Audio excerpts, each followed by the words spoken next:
So, Jerdman, we have a nice long playlist here. And so, why don't you? What we'll do is we'll just let you introduce the first one, and then when you're done, I'll just fire away and talk story, and we'll just continue on. How does that work for you? Perfect. All right. Yeah, so the first track on my playlist is from my favorite game of all time, Paper Mario: The Thousand Year Door for the GameCube. And this is actually the intro theme that you hear right when you turn on the GameCube, and that's the first thing you start hearing getting into the game. So I thought it would be fitting for the first song. All right, let's do this. This first one is Paper Mario: The Thousand Year Door OST, Story of a Thousand Year Door. All right, guys, you ready? Let's go.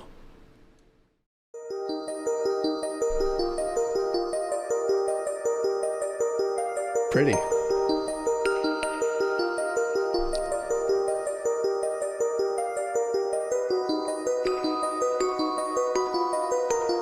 See, now that you told me about the church bells thing, I can hear why maybe this was pulling.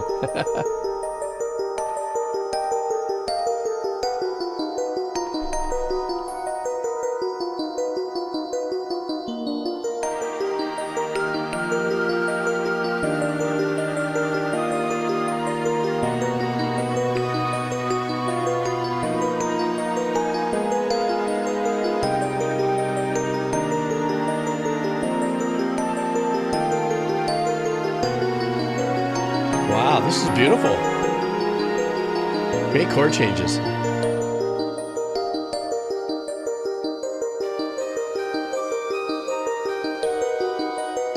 There's something wonderful about the synthy, cheesy horns sometimes that are so cool.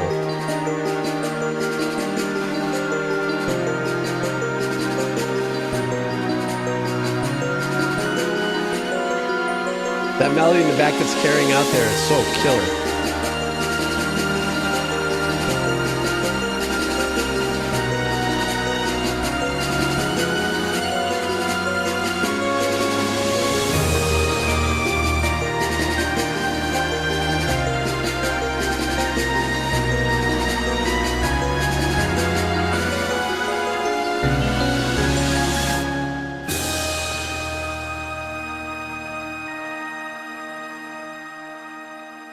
So you're saying that this is the intro to the game just as you turn it on. Is it like will this track cycle unless you step into it, or is that just the one-time playthrough and it just waits for you to hit start? I think it actually only plays once, and then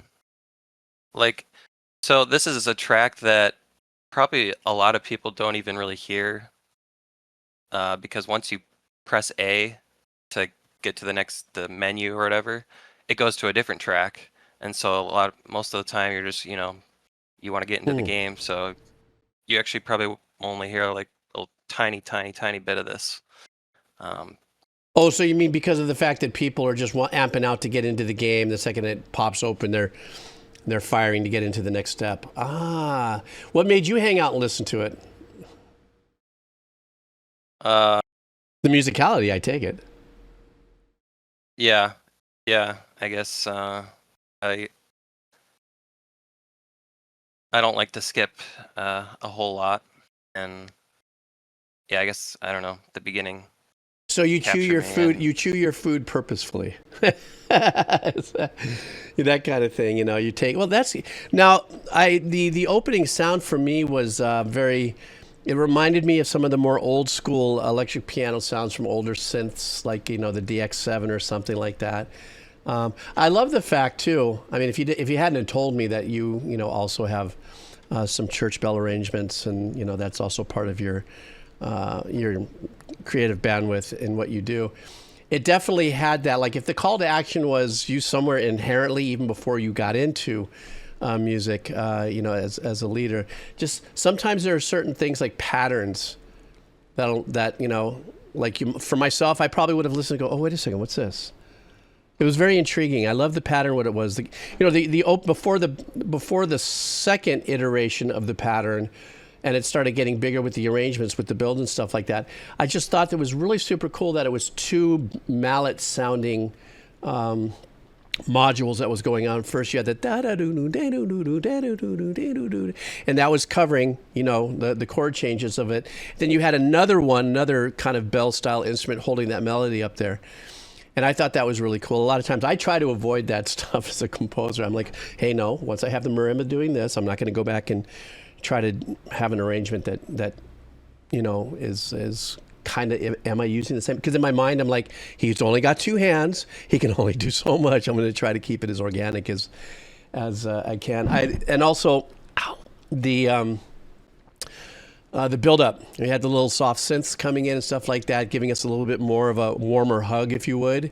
And even though I did say there was that little cheesy horn sound, it was a beautiful melody. But I loved how it kind of disappeared as the string arrangements kind of came up, but it still held itself up because the melody had gone up like maybe 6 steps or something like that. It cut across with like a little Ginsu knife and stuff. So I thought it was very, very soothing. And if this is just the opening track, I'll bet the OST on this must be. Well, one last question before I move on: is the rest of the OST in this with similar instrumentation? Yeah, I'd say so. Yeah. So this is part of the musical palette. Like we started with this, we're going to be using this throughout the game, as far as instrumentation. Yeah, I think that's accurate. All right, so this is the Route 120 theme, Pokemon Ruby and Sapphire OST. Let's go. He says there's horns in this. I like horns.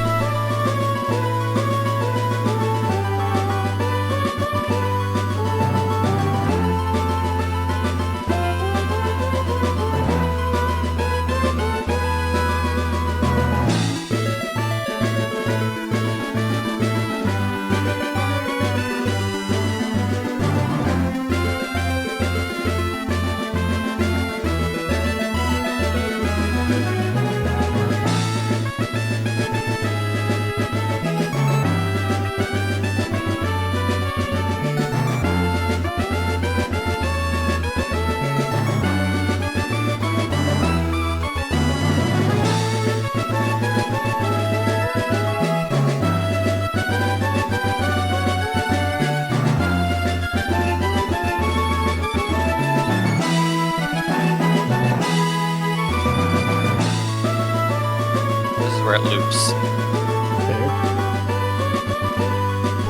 Well, I kind of want to hear it again. If it's going to loop, I want to listen to a little more of it, because I'm really intrigued with the fact that this is an orchestral piece, but I love what he's doing with the bass. I mean, because the arrangements are mimicking orchestral. All in. But the bass line is very unique.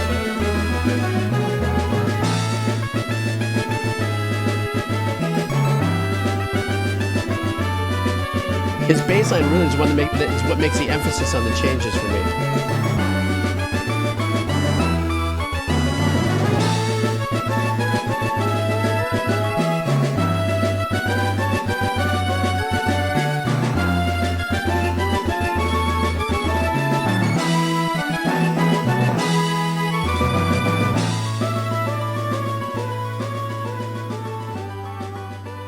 So Judgment was mentioning that this is one of the earlier 6-channel systems for the sound and stuff. Would this be considered 16-bit? What do you think, Jerd? I don't. Or any of my nerds in the chat, would that be considered in a 16-bit era? You know, so working within the limitations of the sound card of the game. Anyhow, so yes, very, hey, there's Turnip. So the track within and of itself, once again, is one of these moving forward energies. Accomplish, accomplish, accomplish, go, go, go. You're right about the horns. The whole thing is a trumpet player's delight, if you would, if that was, you know, a live musician. But like I said, what really intrigued me about this is the fact that the composer was like, wait a second, I'm writing this, I only have X amount of channels, and I have nothing that can really represent the bottom, so I'm going to put like a standard bass line in it. That was separate from the instrumentation. Even though there were a couple little things that I could tell, that's the thing for myself too, is when I listen to music like this, and I try to get into the composer's head, I'm always thinking with the orchestral foot first. I don't know if that's a weird thing that I do or if I'm the only one that does that, but how would I translate a line if I didn't have a harp, but I wanted to do something that sounded like a harp? Oh, I found a sound that sounds like a harp, but I'm still going to write it like a harp. Kind of a thing, a mentality. But for the bass, there's nothing definitive in an orchestra, as far as I know, that you're going to get a bass sound like that, as compressed and tight and everything like that. Sure, you can use pizzicato on bass and so on and so forth, but it never sounds that clean and cut and stuff. So affording the opportunity of being digital music.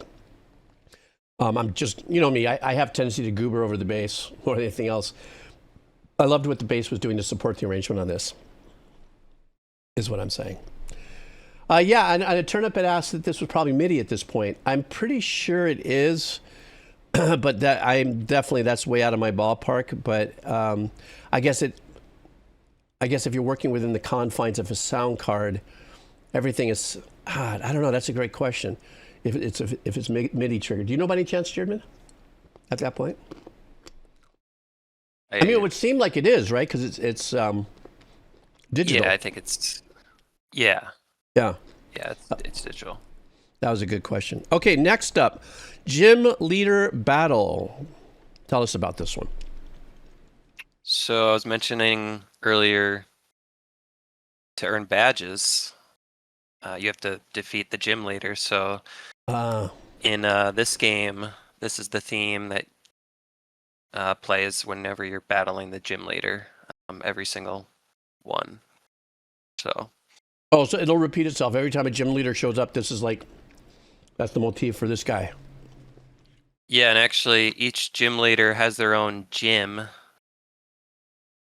that are usually in some separate city.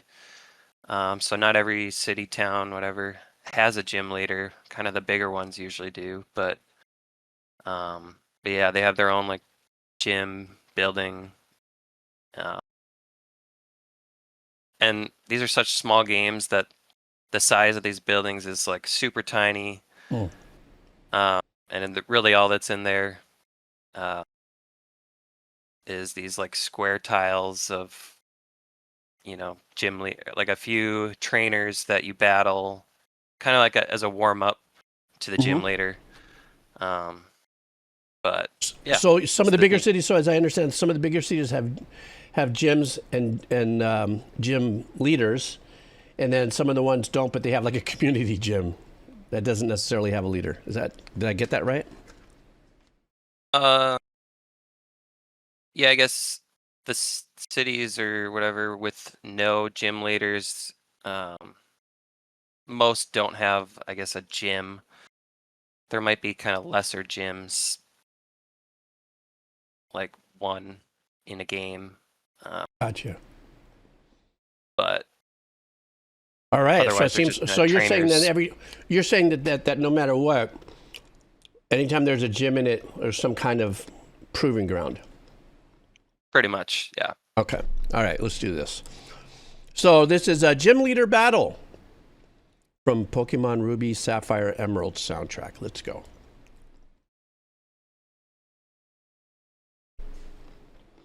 Hello, YouTube. What the hell? What are you doing? Oh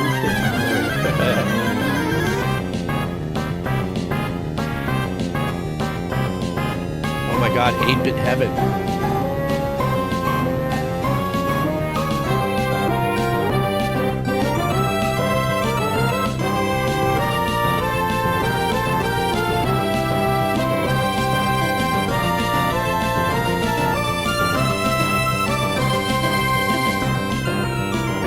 That little arpeggiation came in.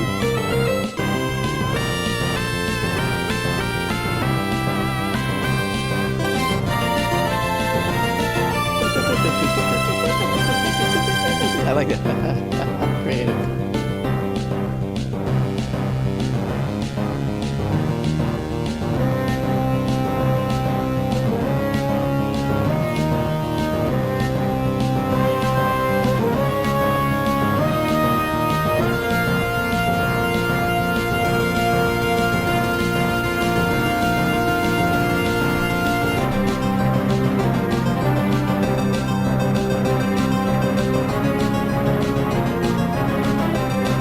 I like the fifths in there.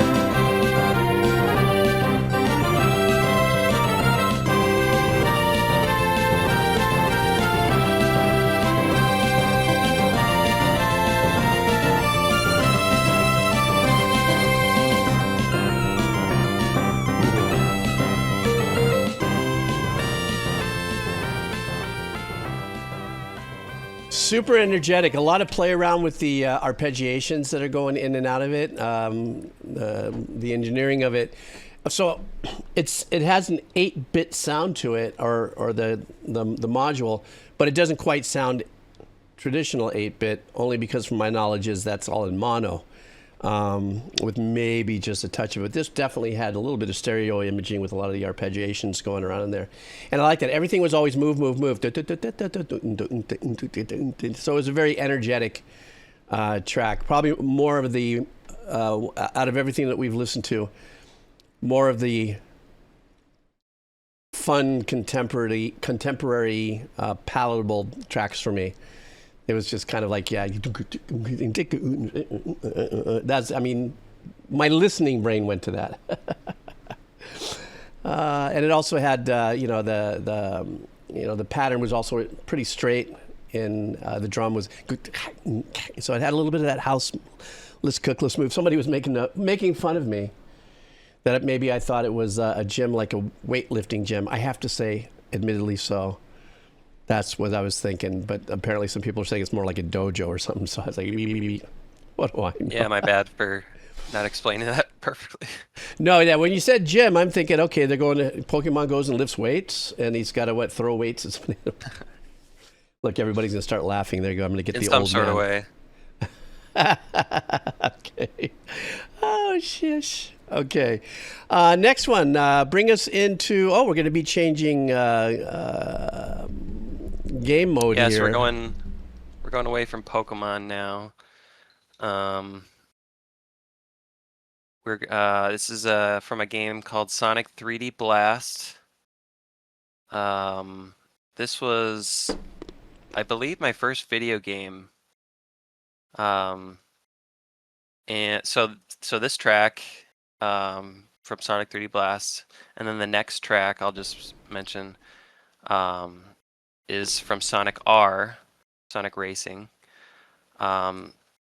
So those were originally on the Sega Genesis and the Sega Saturn, but they also came out on PC.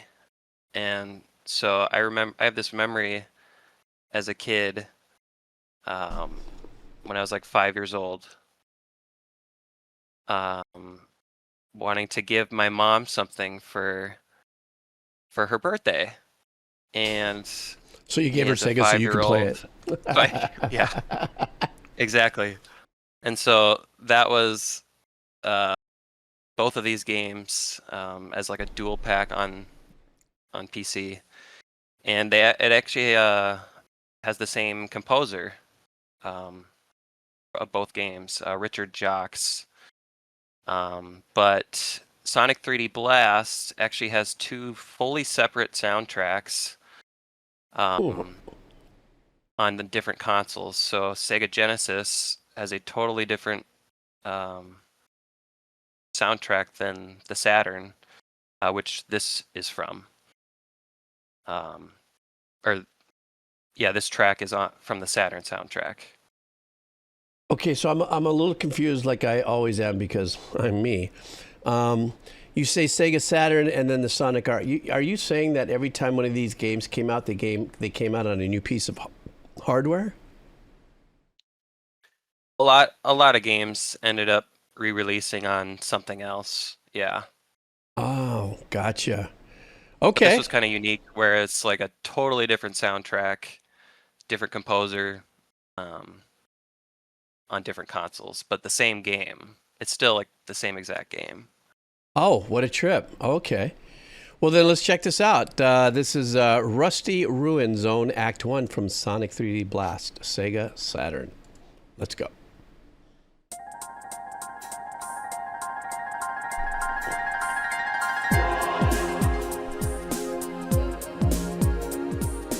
That little Gregorian vibe.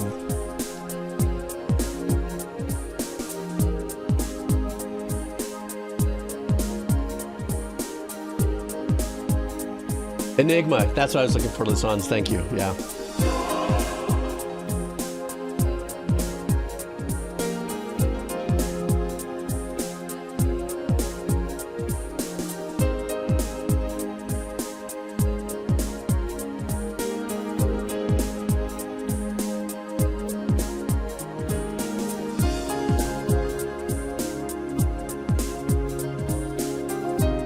Always loved how they use this shuffle style vibe in this kind of production.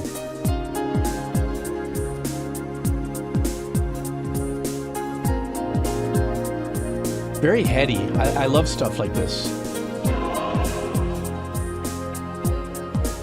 I probably, if I would have played this, would have just stayed in the zone just to listen to this all the time.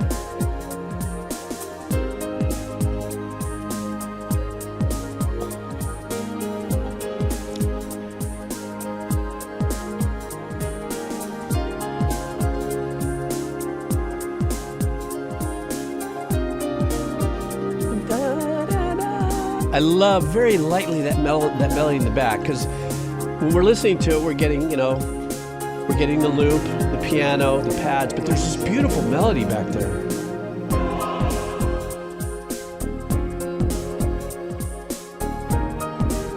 Ooh, sexy bass line there. Just locked into the kick, but still. It's a new addition in the arrangement.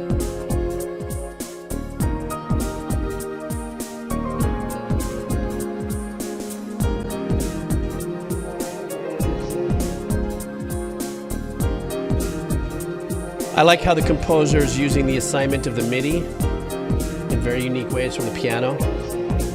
You can hear it's triggering other modules in the back, but lightly back there.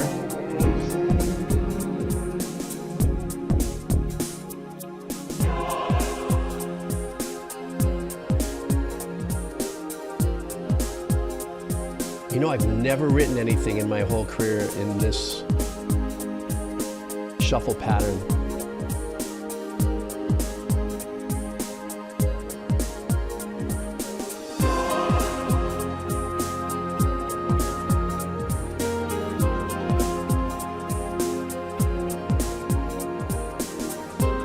It would be like as if this was like a religious experience at a desert rave. You know what I mean? And I think the chant, the vocals of that give me that kind of. Oh, was that it? No. Oh, I was just getting so into that. Out of everything that we heard, obviously that is the most subdued track. But for me, it was intoxicating. That, you know, that kind of. Everybody's trying to rip off Jeff Porcaro. I think a lot of us got programmed with what those kind of shuffles were from Rosanna. You know, if you studied your music in the shuffle patterns and stuff like that. And I think there was, I forgot what the era is. It's the Enigma era, I think it was, when it was first came out, and using these drum patterns along with the chant or the choral pieces like that I really found great. I was just blown away. It got radio play at the time. You know, we're talking in the 1900s. But the beautiful thing about tracks like this, it for me, even though I didn't play the game, it just put me in a very nice little glide. I don't know what's happening. What's happening behind this music, or what's the visuals with this? So this is just one of the levels, just like any other level, I guess. But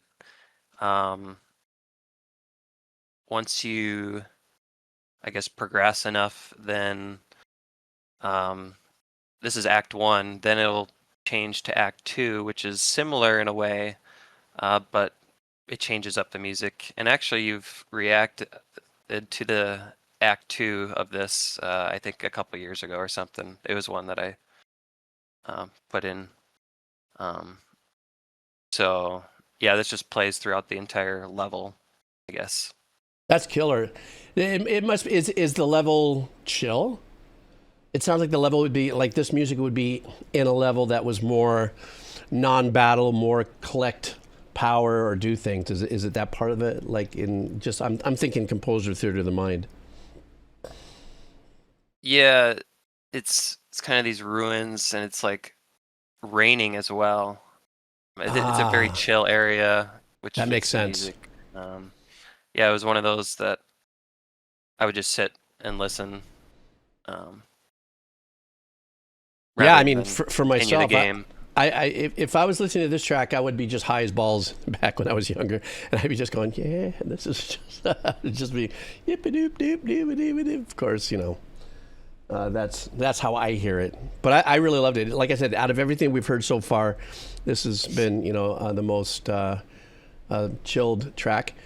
But for me, I really got excuse me, I really got kind of pulled into, you know, the vibe of it. That was a really nice track. Okay, let's see what else we got here.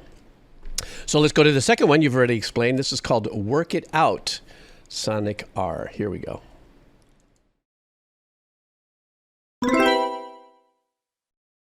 That's like when you turn on the game, right?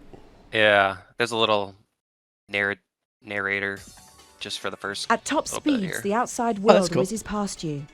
Using your skill and special techniques, push yourself to the limit.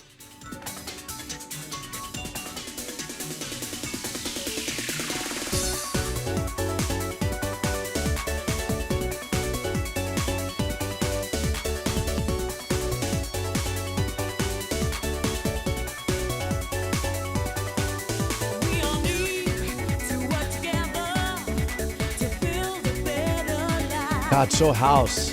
That organ, that muted organ there.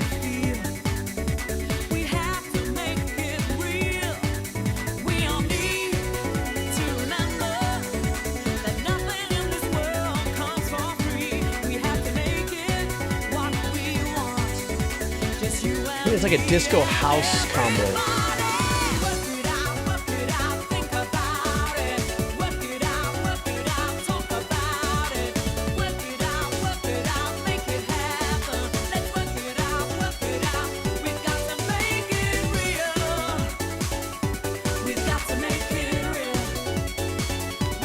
Beating the heck out of the chord pattern on this. They do great with it.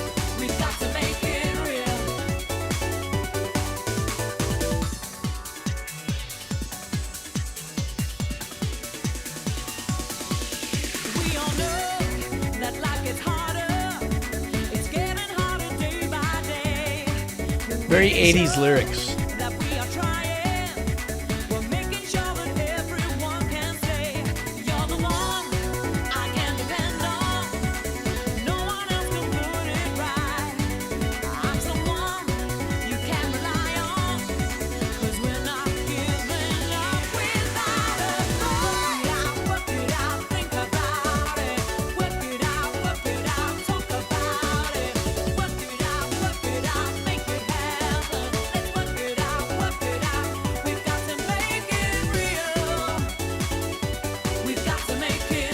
What happened? Oh. We've got to make it real. We've got to make it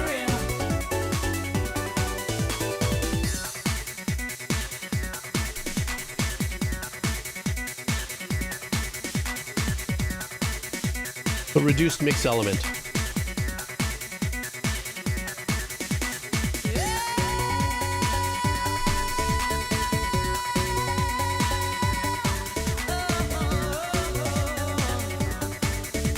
Kind of the rebuild, unmuting.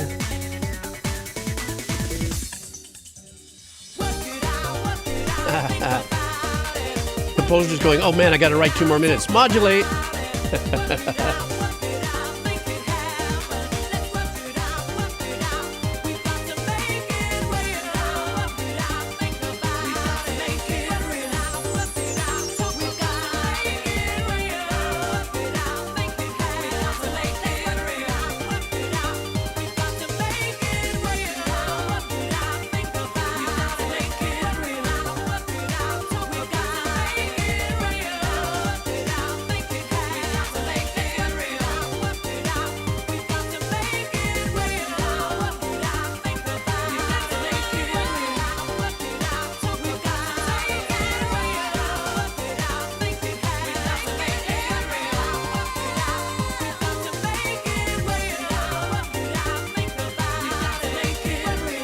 This is the energy that this plays at throughout the whole part of this game.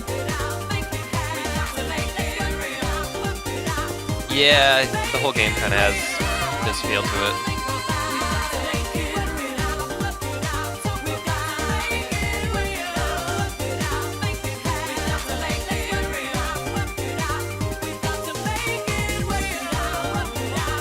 It almost literally sounds like a workout tape. You know, from back in the day. Exactly my thought.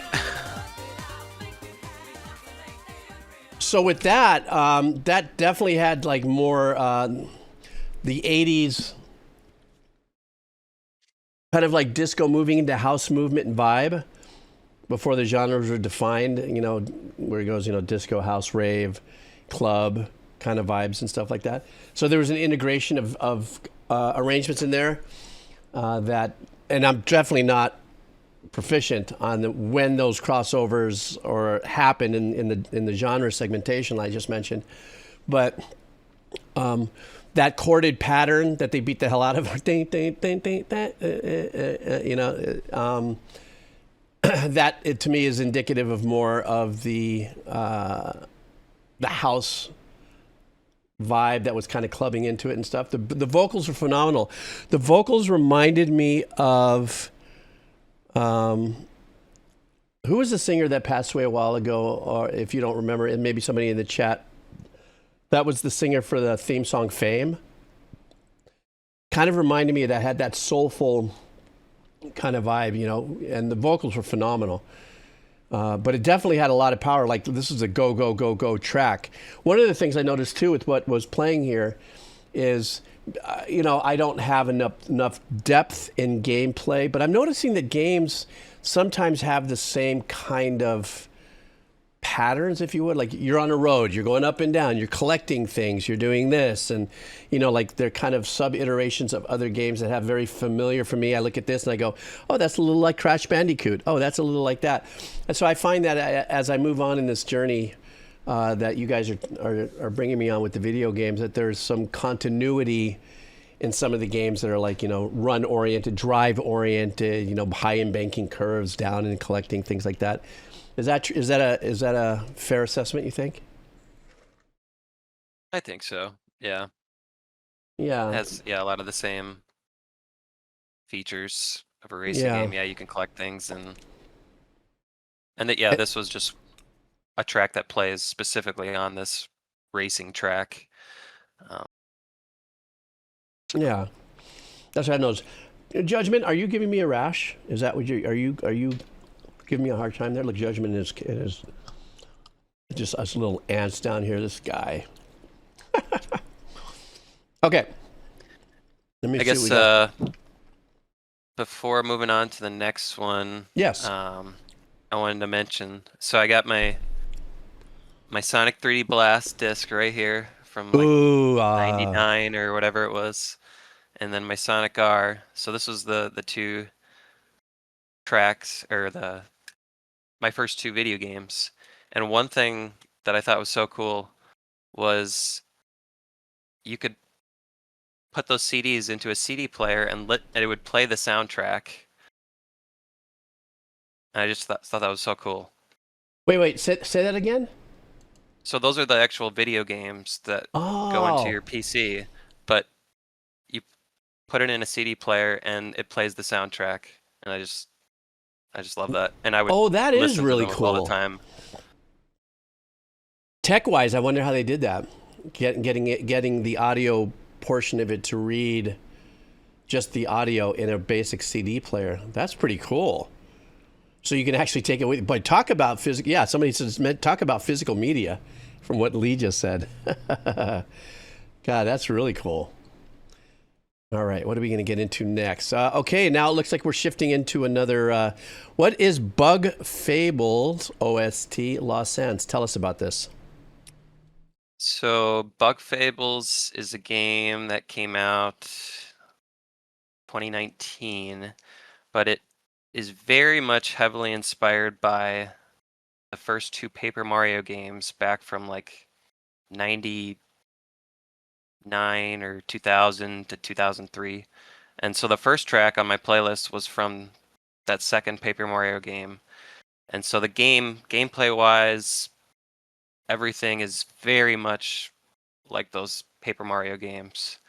And so one of my favorite games as well, because it's so much is like the Paper Mario games. And so this first track is the desert theme, or one of the desert themes from the game. Okay. So let's do this, everybody.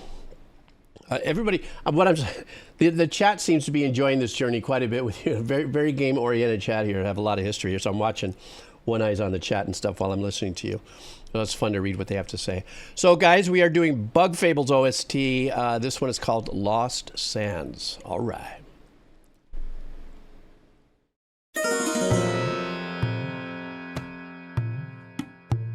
Very Arabic right up there. Matches the Lost Sands kind of vibe.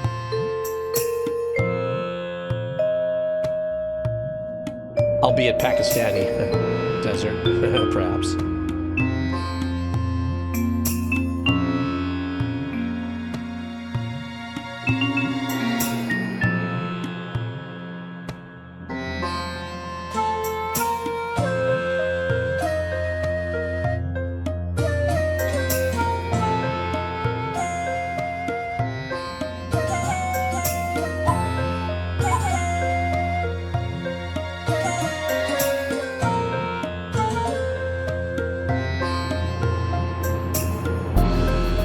That pattern over here, that would be the harp, wouldn't it, in your head? Yep.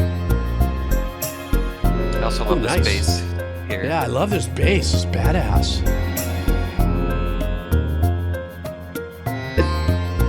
A lot of it is very Korg sounding.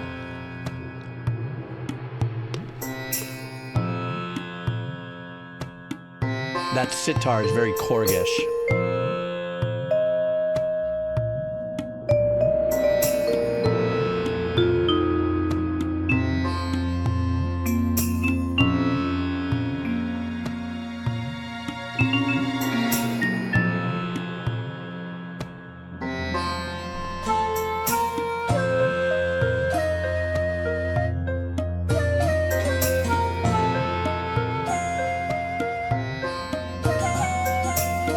Dominant, what do you say?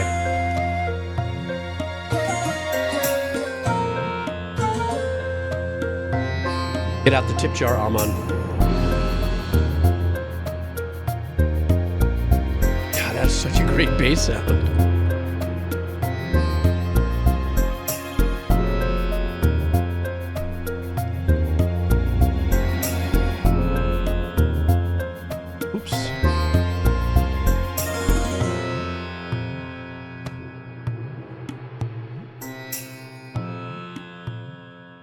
The subtle patterns of everything, the way the composers use everything, in my mind, even though I didn't play the game, this probably must be a part of the game that's kind of moving slow and kind of creepy, moving through, you know, a desert kind of environment. Funny enough, you say desert, you know, the music's obviously India, Pakistani, you know, percussions and stuff that's going, or the sitar, you know, from India and stuff, and it gives me more of the Schwarmy Cobra, you know, kind of vibe, the way it was composed and stuff like that. But the callback for me is I recognize a couple of the sounds as being something from an old Korg module that I used to use in the 90s. I don't know when this was composed or what. Obviously, I'm just taking a wild guess. But you could tell that when the resonance, the ending resonance of like the sitar all has a very consistent kind of vibe. Uh-oh, what was that? Did I freeze? Did you freeze? Did we freeze? What just happened? Uh-oh.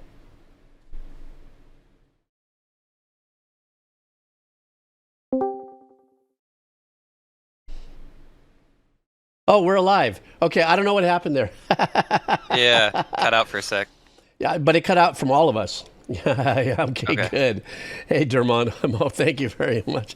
Okay, I don't know what happened. No, look at Judgment's already throwing down on me. He's saying it's because, you know. No, I think it was a Discord thing, because immediately I looked at my internet gauge here, and no, it was on all cylinders and stuff, so Discord is what I'm saying. You got to go with what you go. Anyhow, I love the track, and I love the kind of Cobra swarminess of it and everything. And it was very subtle, but really super cool beans in the sense that, like I said, I got the sense that you were just kind of getting through a section. You know what I'm saying? So that was really super cool. I like that stuff too. I also like the it's not a djembe, but whatever the percussive tone of that drum was, had a nice tail end to it. When I listen to music like this, I geek out into tones quite often. So, all right, so let's sing Sewing Discord. God, DR smart.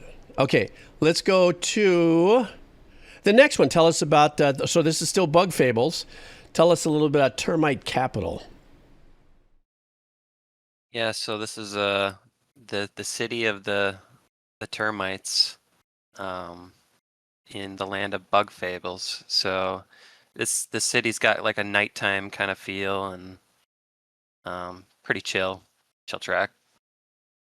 Well, with Termite Capital, it gives me a little bit of the oogies because termites here in Hawaii are a big thing. As a matter of fact, some of that old houses are still being held together with termites holding hands. So, sorry, a little side ADHD action in my brain. Okay, let's do this. This is Bug Fables, Termite Capital.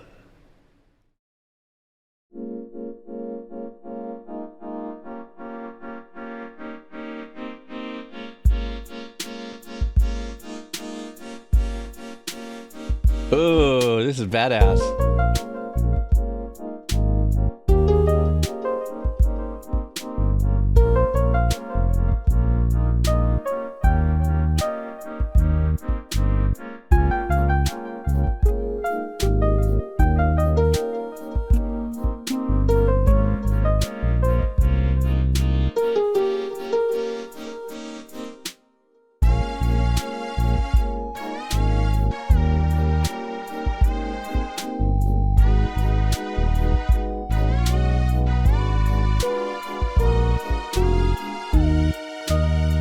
Are all the termites like drunk or something? It's just giving me that laid back kind of whoa.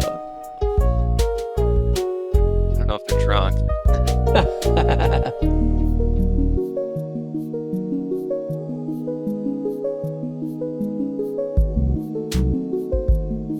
That little shaker back there gives you the like termite feet walking vibes.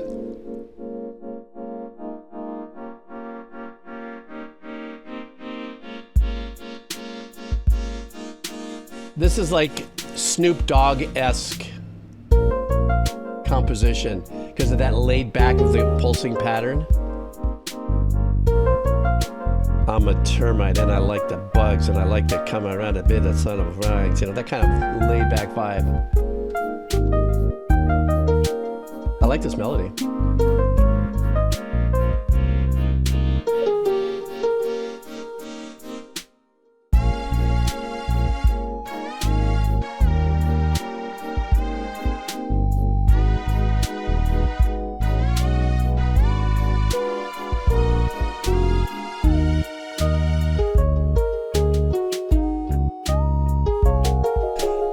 It too reminds me slightly of the theme from Taxi. I don't know what it is. There's a little bit of that laid backness in there, some of the writing in there.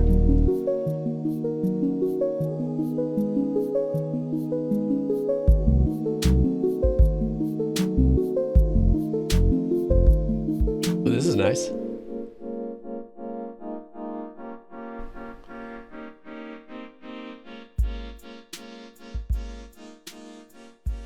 Now, that was a super pleasant surprise. Like I said, it had, and the reason why I brought up Snoop Dogg is because he, as a performer, has a very laid-back cadence. You know, when he does what he does, and that pulsing pattern had that kind of swell-in attack. You know, so it was obviously an arpeggiation of sorts, but the attack of that's just slightly laid back, so that when that track came in, when the traps came in, that just automatically puts yourself in a, oh shit, here we go kind of vibe, you know. And something else that was really cool is that there was 2 or 3 little breakdowns there when it was just, I believe, like some very light bell arpeggiation or mallet arpeggiation, but way so faint. You kind of hear the shaker in the back.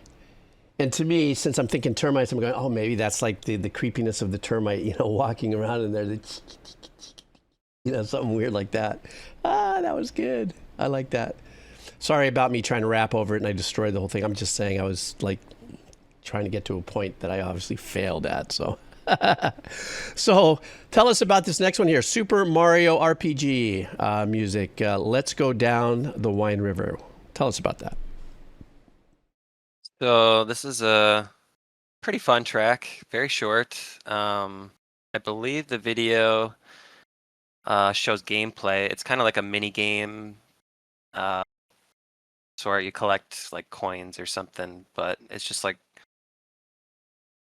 as you're kind of floating down the river, going from one location to the next, like a mini game type of thing. But it's pretty fun. And is it in gameplay? It's not its own thing, is it? It's in the gameplay somewhere.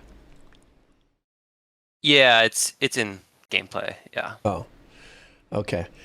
All righty. So let's check this out. Yeah, it is pretty short. A little over a minute there. So this is a Super Mario RPG music, number 21. Let's Go Down the Wine River. All right.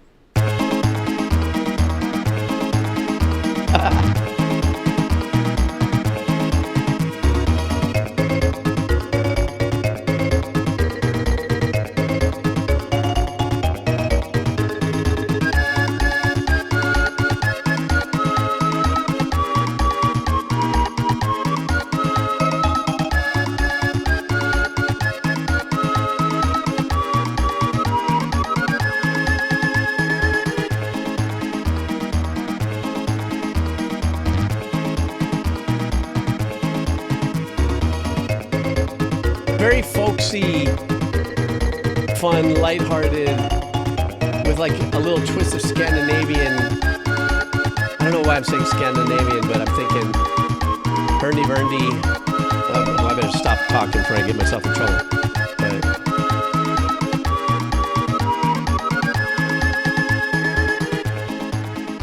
Yeah, I just love the meloding. Yeah, no, that was really that. But the whole. Everything was a very kind of a gallop vibe, and everything, but the patterns in there and the chord changes with the melodies, for some reason, reminded me of something kind of Finnish, Norwegian cultural kind of mix in there. I don't know why. There was that, and then at some point at the very beginning, I was going, "This sounds a little also." Kind of Blazing Saddles, spaghetti western kind of little vibe. Remember, I'm only pulling from my memory bank, which is a sieve of what I correlate, music to and stuff. You're saying, dude, this is music to a great thing. I'm sitting there going, yeah, well, back in my I'm sorry. It's just what we get here when we do this. But that was a very fun track. Okay, so, Lisa, that's what I meant. It did have kind of that Dutch feel, right? Okay, so it wasn't just me. Just doubling down. Thank you very much, Lisa. Okay, so this next one. What is this about with Halo we're going to listen to? I'm a big fan of Halo. Yeah, so I don't even know when this plays, but it's from Halo 2. And the first 3 Halo games were some of my favorites that I just love the soundtrack of all 3. So this one's called Impend. Yeah, Marty was really fun to interview. Did you know I did an interview with him? Yeah, I was able to watch that. Yeah, he was really fun. I mean, we start talking about the score, he turns into a kid, and that was fun watching him kind of turn into that during the interview and stuff. But an incredible impact on composers, and I could see why, because a lot of this stuff, at least with Halo, one of the things that I was attracted to was the subtle use of the vocals. How he had the choral, there's something about that pulls you in.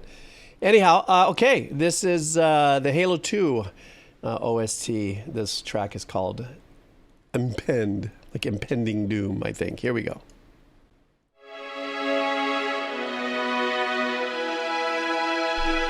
Oh, yeah. I just got chicken skin nostalgic.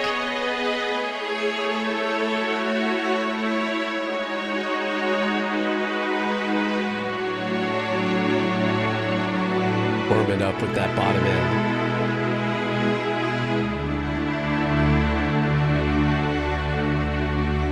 But these are very choral-oriented arrangements, I think, too. That's another one.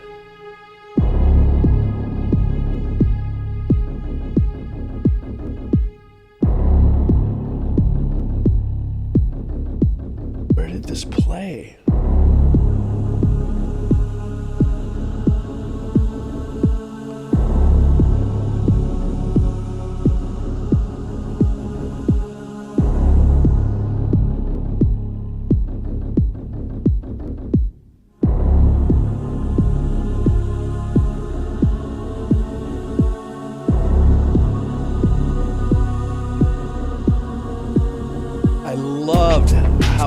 Partner Michael wove in essence of the leitmotifs in all of their work.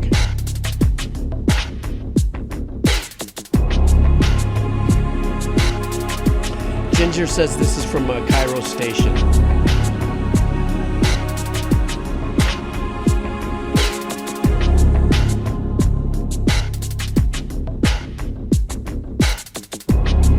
And this still tracks today. I mean, this is...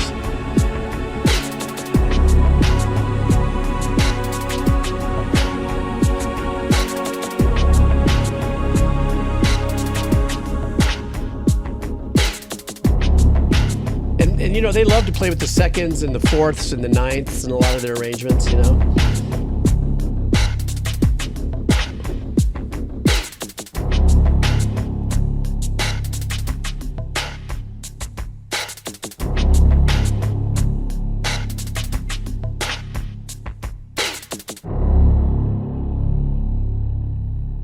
I wish we could listen to. I listened to that. It's another repeat, man. That's one of the things about Marty and Michael Salvatore. I think that was his name. What I loved about what they did is they stick to the simplicity and the power of harmonic work, and I think very closely, you know, especially you falling in love in choir and choral works, you can identify that a lot of the arrangements had very choral stylings, you know, because we're really talking about a lot of whole notes that are happening there as well. So a lot of the movements that are intertwining, or a lot of the movements that are happening there are, as far as I'm concerned, that of more Bernstein-esque choral compositions, you know, for myself. I mean, how does that feel to you? I mean, is that a close play? Yeah, I think it would just be like a dream to sing, like if there was a live orchestra of performance of Halo music. I think it would just be a dream to sing on that. And it's not complex parts. It's just beautiful parts. Yeah. You know, and that's to me with the Marty O'Donnell, Michael Salvatore, you know, impact on gaming music has forever, you know, made its mark and will continue to cycle through, you know. I mean, obviously, though, that I say that because I celebrate what they did in the media of video games, that the impact that they made in such a very unique, with the whole Halo story, the whole Bungie story, you know, the impact that also because of Marty's business sense and having to keeping his rights and all that sort of stuff and all that was unprecedented. You know, he just. It's an incredible. It was a great interview I did with him, and I thought it was fantastic. But musically, he just did something. He and Michael did something extremely magical with the less is more, because you know as I do, when you have a choir in front of you or an orchestra in front of you, you can just go 7 ways to Sunday. But the beauty of his arrangements with Michael really just pulls at you. You just can't help it. It's almost like the Adagio for strings. That is such an amazing piece of power and simplicity, you know, and I'm sure that Aman and some of my other musical nerds here will agree as well. You know which one I'm talking about, right? The Adagio for strings by, oh my God, now I can't remember his name. Who was it? Yeah, I don't even remember who is by, but I know what you're talking about, yeah. I'm sure Aman will probably pop it up there. Samuel Barber, there you go. Yeah, what an amazing piece. All right, you just took me down a big nostalgic trip. Okay, so the next one here we got going on. Tell us about Song from a Secret Garden. So I believe you've maybe listened to the live version of this, but this is the kind of the original. But it's from 1996. It's Secret Garden is like a Norwegian and Irish duo. Violin is very much featured, and piano, and on this one, a little bit somber, kind of a minor feel to it, but I just love the violin, and this is one of those bands, and the album that this came off of, that my mom listened to growing up, and so. Oh, that's cool. Like at a very early age, I was listening to this, and it's something that's stuck with me. So. All right, let's check this out. I like those kind of connections when it pulls into your theater of the mind, or I'm sorry, soundtrack of life. You know, when you can associate that with mom and stuff. I think that's such an important part of our journey as people who love music. Okay, this is Song from a Secret Garden.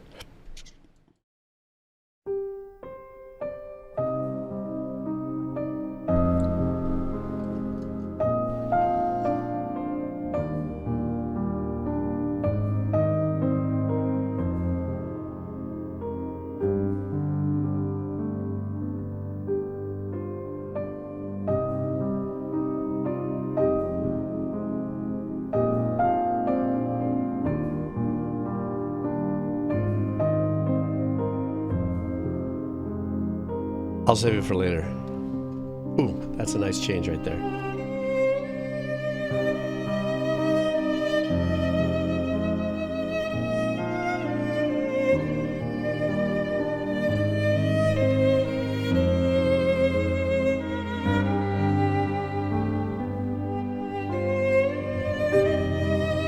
Beautiful.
That chord pattern is very beautiful.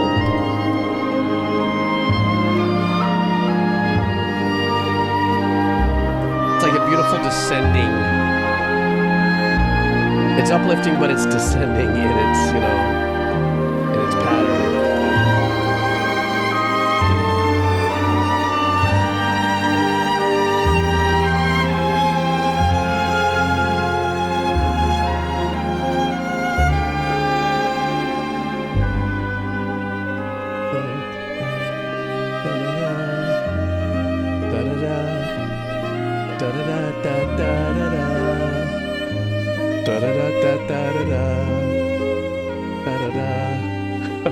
If anybody knows what I'm doing right there.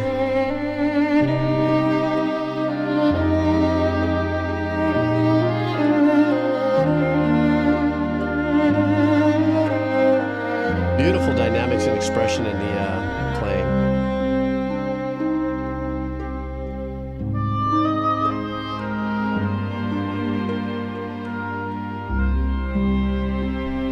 Give us the major.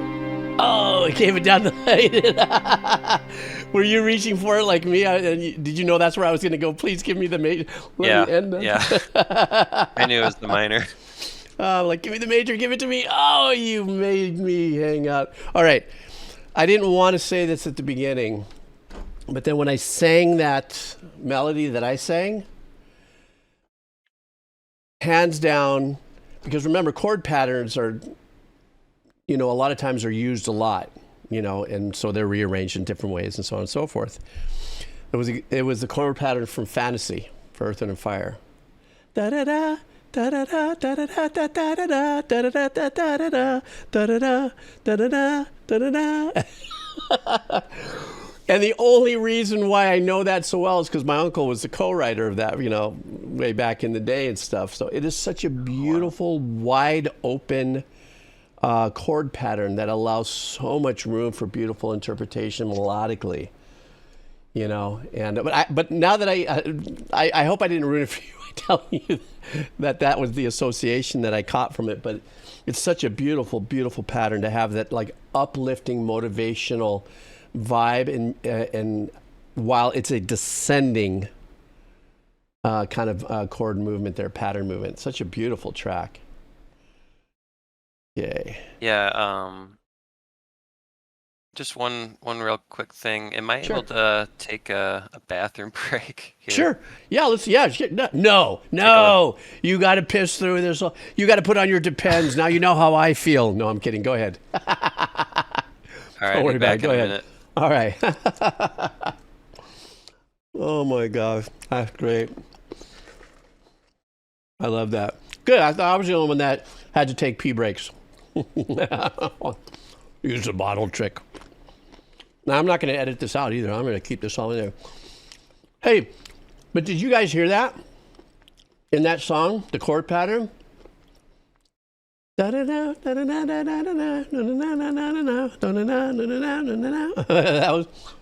was beautiful.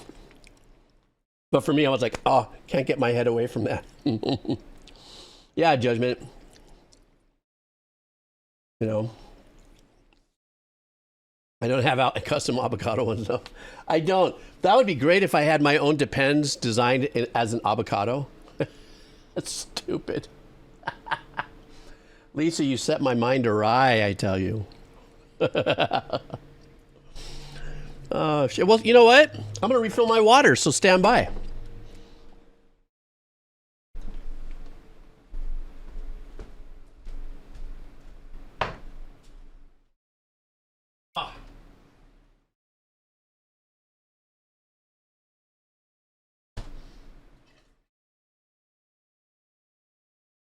Honey, he's getting rid of water. I'm consuming it. Must be ESPN. Oh, good one. I needed that.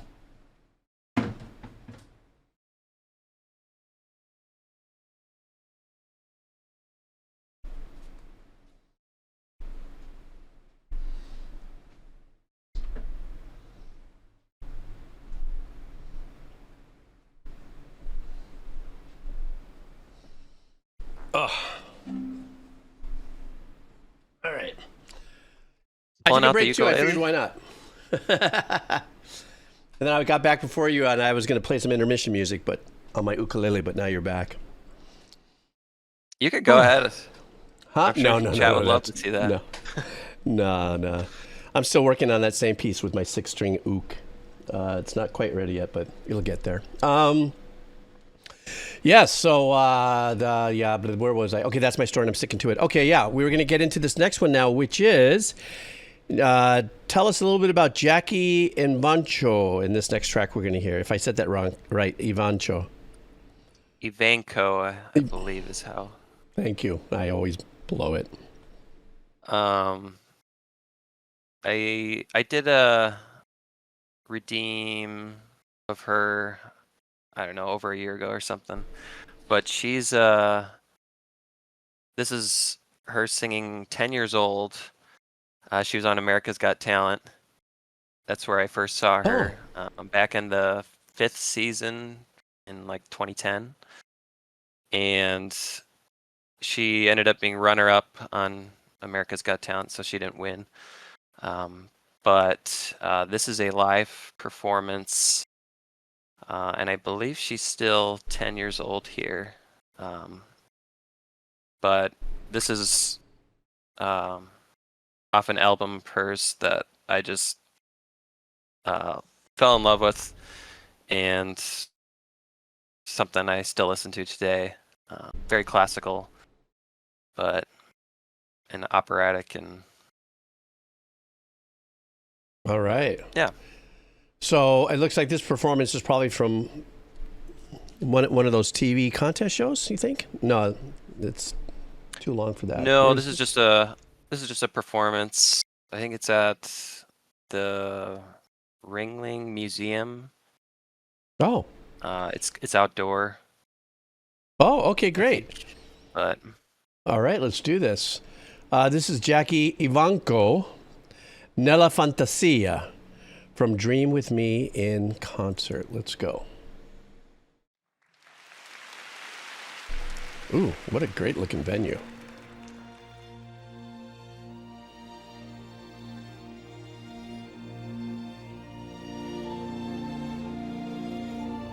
Oof, it's beautiful. What a great opening.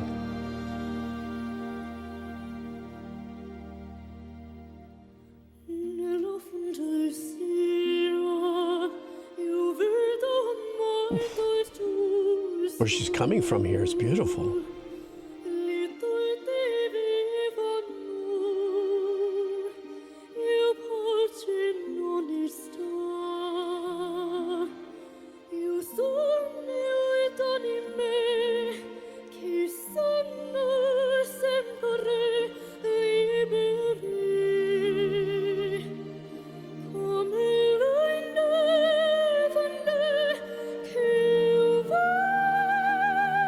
Oh boy.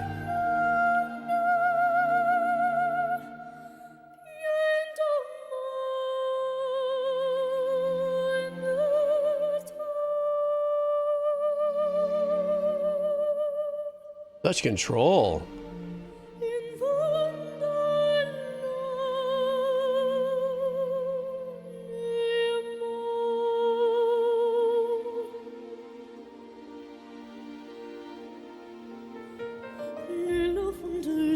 Is that Foster? yeah.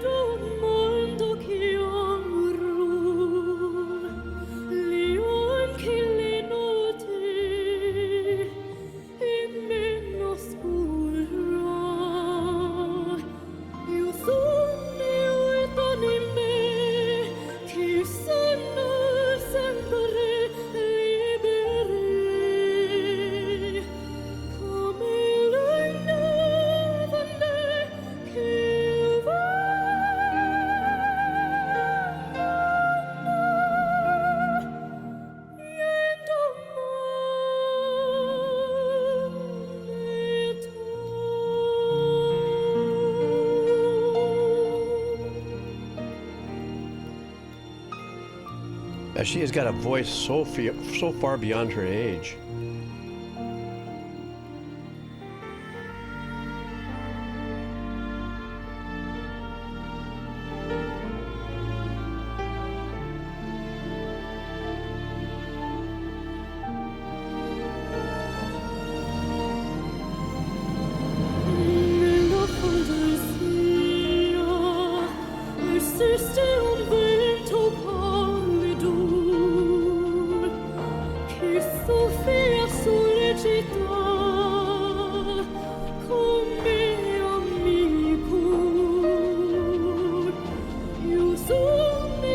That Vangelis style percussion back there.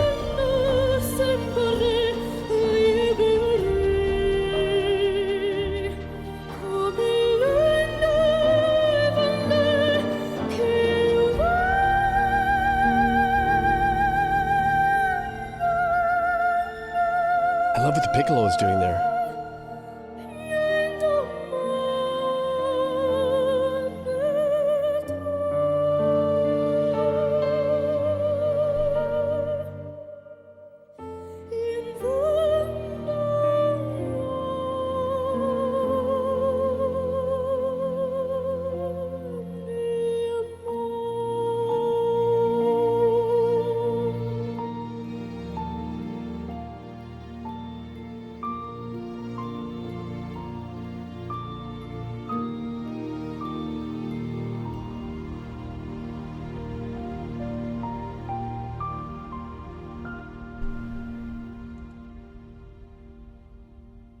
Jeez, what an absolutely amazing performance. I've never heard of her.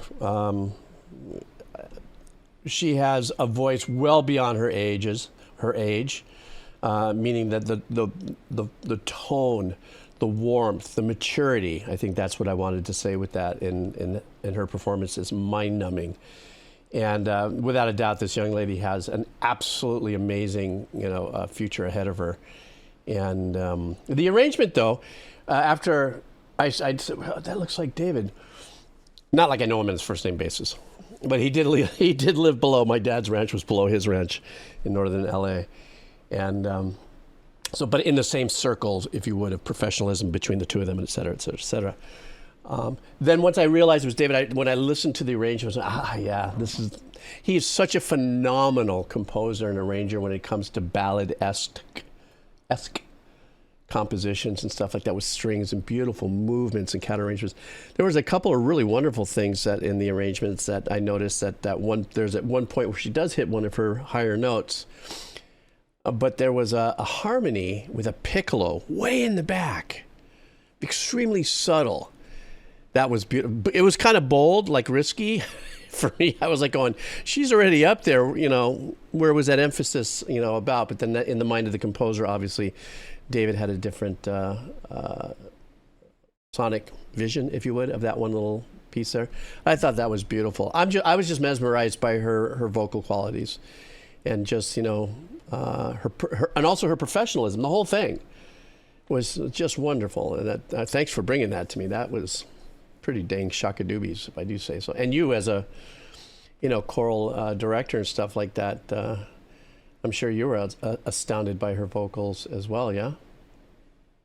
Oh yeah, it's just such a pure tone, and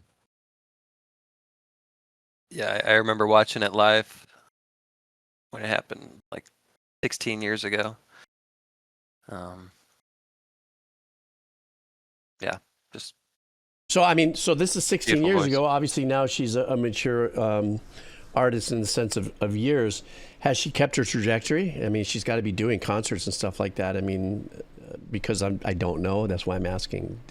Is she still being who she is now? She doesn't sing. She doesn't sing as much classical anymore. I think more poppy now, but I imagine that can still break out the classical whenever she wants. Excuse me, I had to mute my mic for that. Having that, quote unquote, in her vocal performance toolbox is absolutely amazing. So if she's gone pop or more contemporary, what a moment in her life to have something like that in a performance like that and that tone and stuff. That's just mind-numbing. All right. Next up, tell us a little bit about Relient K, More Than Useless. So, Relient K is kind of in the Christian band circle, kind of Christian rock. Would that be considered worship music? No, so I guess not so much worship music, but religious Christian themes. And this album is actually my favorite album of all time. It's one that I remember when I was 10 years old, and you had to be 11 years old to go to one of their concerts. So my older siblings went to the concert, and I wasn't able to go because I was only 10. But they brought back the album. I don't know if they were handing out the albums or if they just purchased, but yeah, this is my favorite album of all time. Okay, so this is Relient K. The name of the track is More Than Useless. Let's go. All right, completely different genre than we've been listening to. This is good. Oh yeah.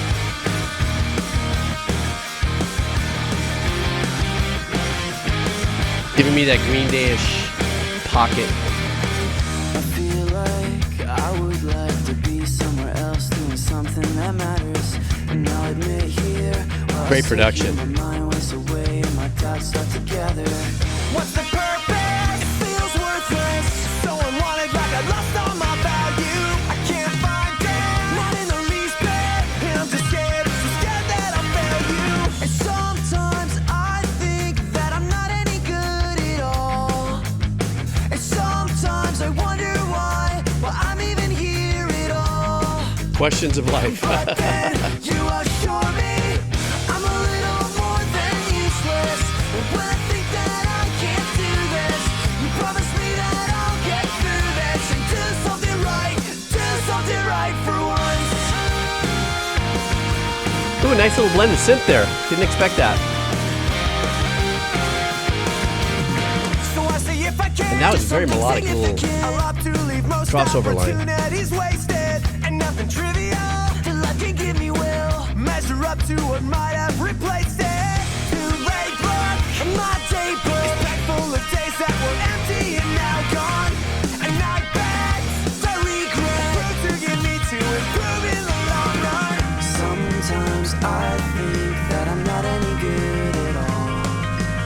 DR. Sometimes I wonder why I'm even here at all.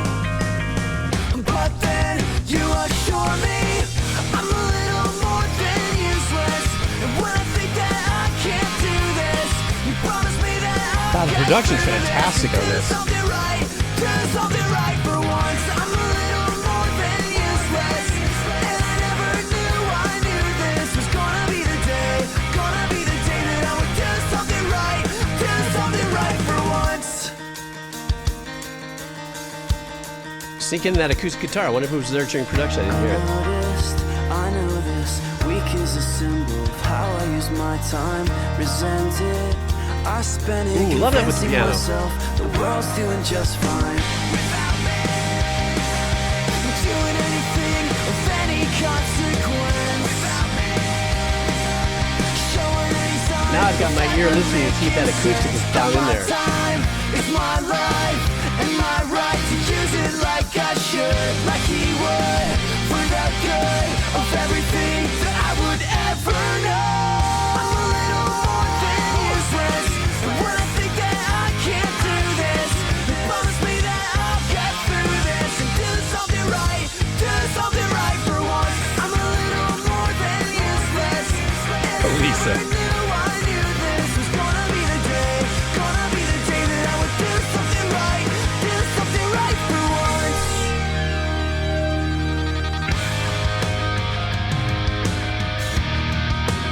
Also has a little bit of a hoobastank edge to it.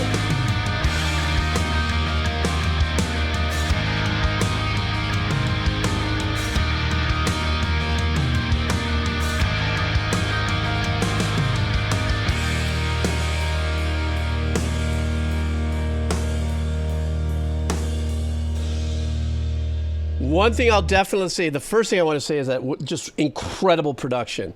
I mean, like super top notch engineering and production going on in here as far as balance EQing and all that sort of stuff. The vibe of the track, that was DR when he said Blink 182, but the way he wrote it, I'm dying. Everybody probably caught that one. That was really good. But also gave me a little bit of a hoobastank. I don't know if I say that, or hoobastank or hoobastank or something like that. Kind of vibe to it, a Green Day vibe in the energy of what it was. And if you didn't tell me that it had the Christian element tied to it, I wouldn't have known, because I thought the lyrics were very really straight in the communication of it didn't indicate to me in the lyrical, for as much as I was listening to, I didn't pick up on anything that was definitive as far as it being Christian. No mention of, God will save me or anything like the messaging of that lyrically. So I would have just seen this a little bit more of a youthful awakening moment of trying to find yourself. The vocals were fantastic. The whole track was great. I liked also too the occasional infusion of the synth lines that just showed up out of nowhere. There was that little turnaround between the first chorus and the second verse.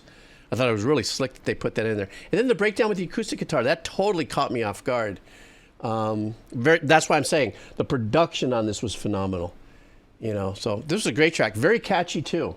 As a matter of fact, I'm actually going to listen to this particular song. Actually, I have a young friend of mine that I think who's kind of in the clutches of questioning his spiritual beliefs and also seemingly go. I said, I think my young buddy friend of mine might get a kick out of this track, as a lift. So that was a great track, man.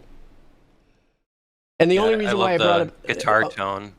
Yeah, wasn't that the chugs were great? The chugs were great, and I'm not really familiar with a lot of the genres that break down in religious music. The only reason why I said worship is this. The only other kind of pseudo genre that I know is that it's a type of music that always uses a lot of pedaling notes. I don't know if you've ever noticed that. If you listen to some worship music and stuff, there's like the open B and E, a lot of stuff in the voicings and stuff like that in a very unique method. Anyhow, I digress. Yeah, right, Alman. You see, that's what I'm saying. I have a friend that's in that middle school era, and that's like, what Alman just wrote down there. That was kind of like everything I said in 2 minutes, he said in one itty bitty chat. I could have just said that. I think everybody would have caught it. But no, I talk too much. Okay, next up. Oh, let's keep the energy going. Next up is Switchfoot, Stars. Tell me about this one. Yeah, so Switchfoot is my favorite band. And I'm actually wearing the album that this song comes off from. And this song it's probably one of their like top 2 or 3 songs. Well known, I guess, but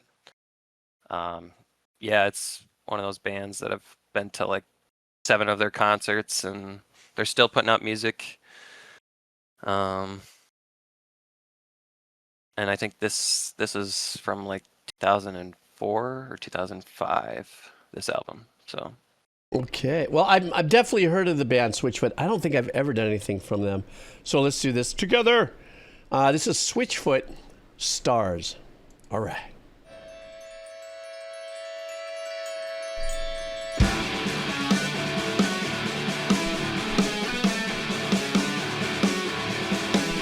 Oh, I like that riff. Digging back down into 0 as the root.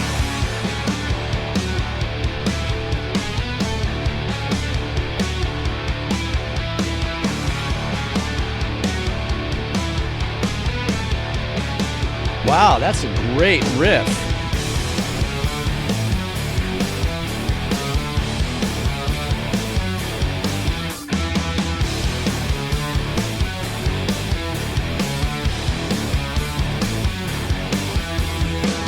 Maybe I've been the problem, maybe I'm the one to blame. But even when I turn it off and blame myself, the outcome feels the same. I've been thinking maybe I've been partly cloudy, maybe I'm the chance of rain.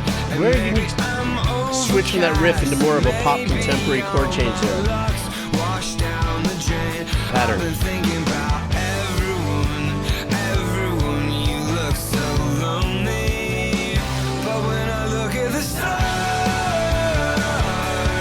Great hook. Such a well-constructed song.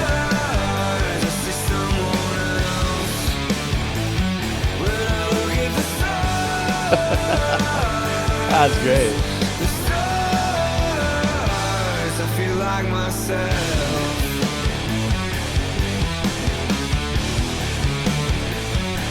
How much more powerful that riff is in cut time. Watching entropy and pain, and maybe start to wonder how the chaos in our lives could pass as sane. I've been thinking about the meaning of resistance, of hope beyond my own, and suddenly the infinite and penitent begin to look like home. Kind of that nasally tone in his voice too, pushing just right behind the cavity here.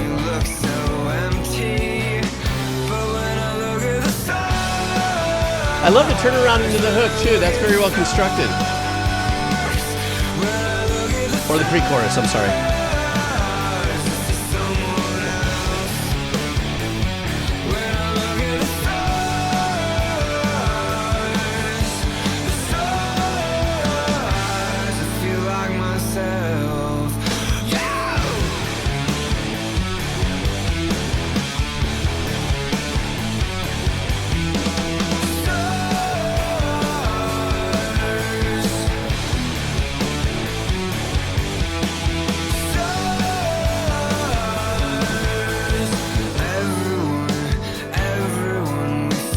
Great clean tone of the guitars, man.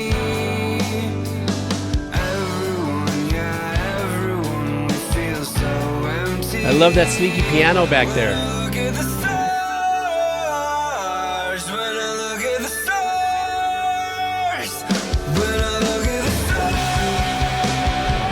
I like that little pre-feedback right before the crunch chord came in.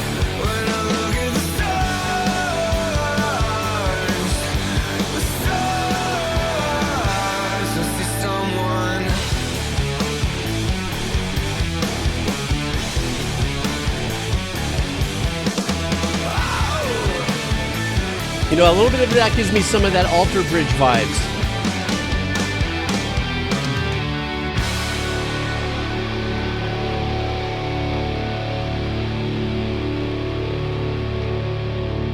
Badass track.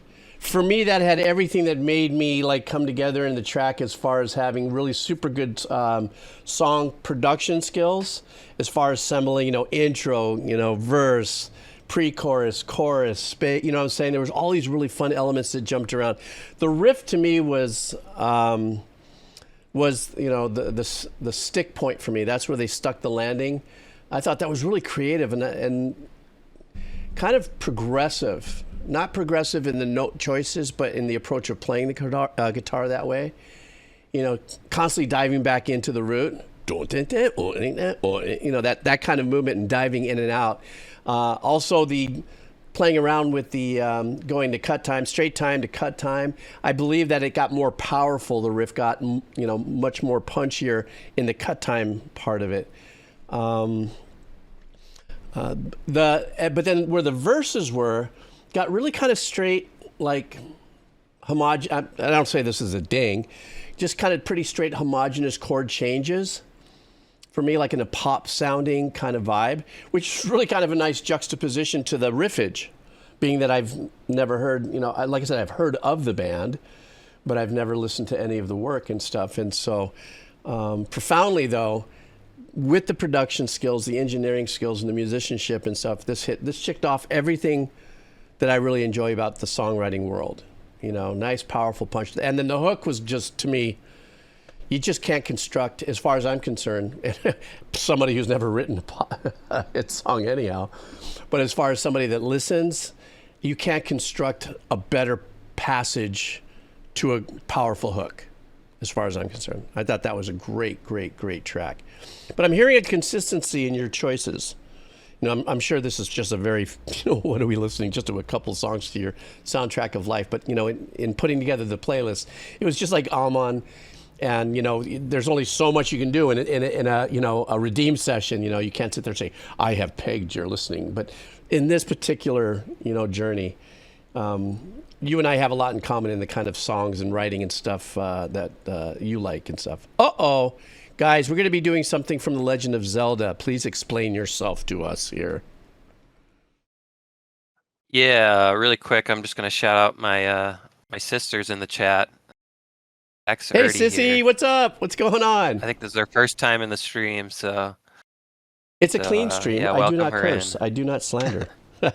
What's your profile name? Bex Erdy. Hi, Bex. Welcome to the stream. Your brother's got a really insanely cool playlist. Okay, so take us to The Legend of Zelda. Drugs are bad. Zelda. So this is where the handbells comes in. This is a Zelda medley that one of my best friends, who's a big composer in the world of handbells, he's like composed over 100, maybe 200 arrangements. Wow. Are composed. And so this is his community handbell group in a concert.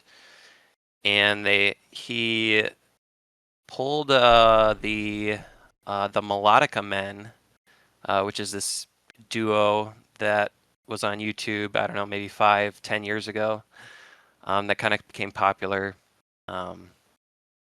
for playing the melodica. And they would do covers of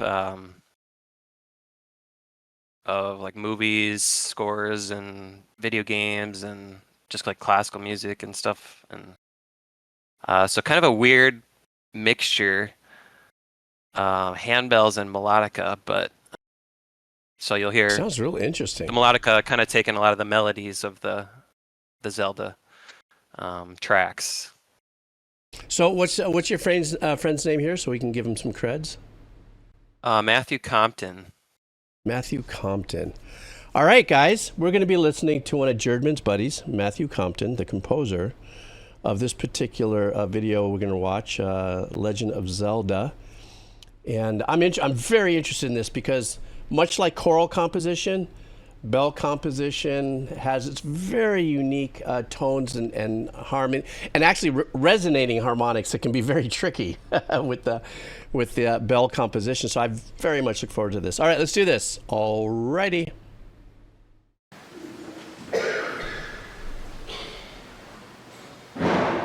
Oh, he's got style with his conducting.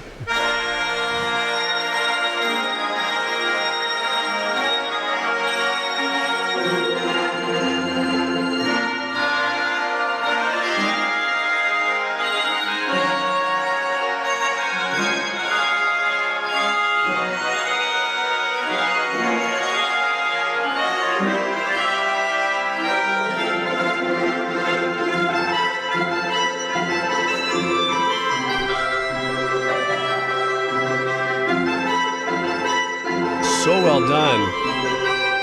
But this is a little nostalgic for me with my stream with Pantycakes.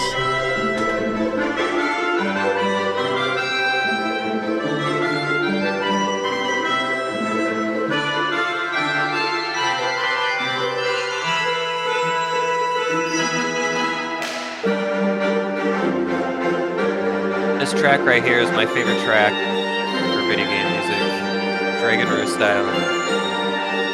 I got to tell you, I really love the way he's conducting. His particular style.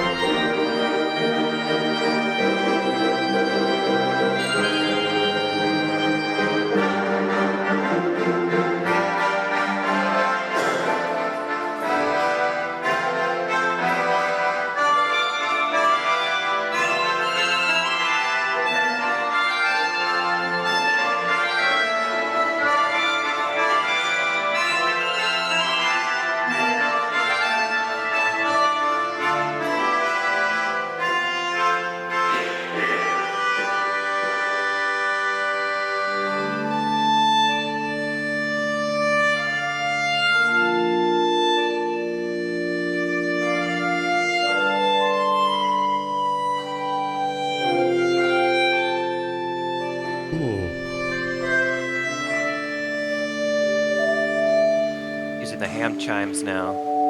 Oh, is that what those are? I'm like, wow.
first of all, whoops, what just happened? Oh, did it stop on its own? Oops. Let me stop that because I don't want it to hang out for a second. I don't know what just happened. My bad, I pressed the wrong button. First of all, I don't know what a score looks like when written for handbells. I can't imagine, like for instance, when you have the higher end bells are only coming in at certain points, what their sheet music looks like.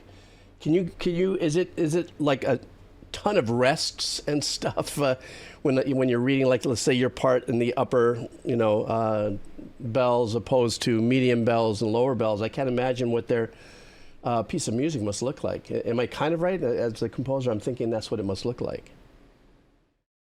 Yeah, I think definitely a lot of rests and stuff, but also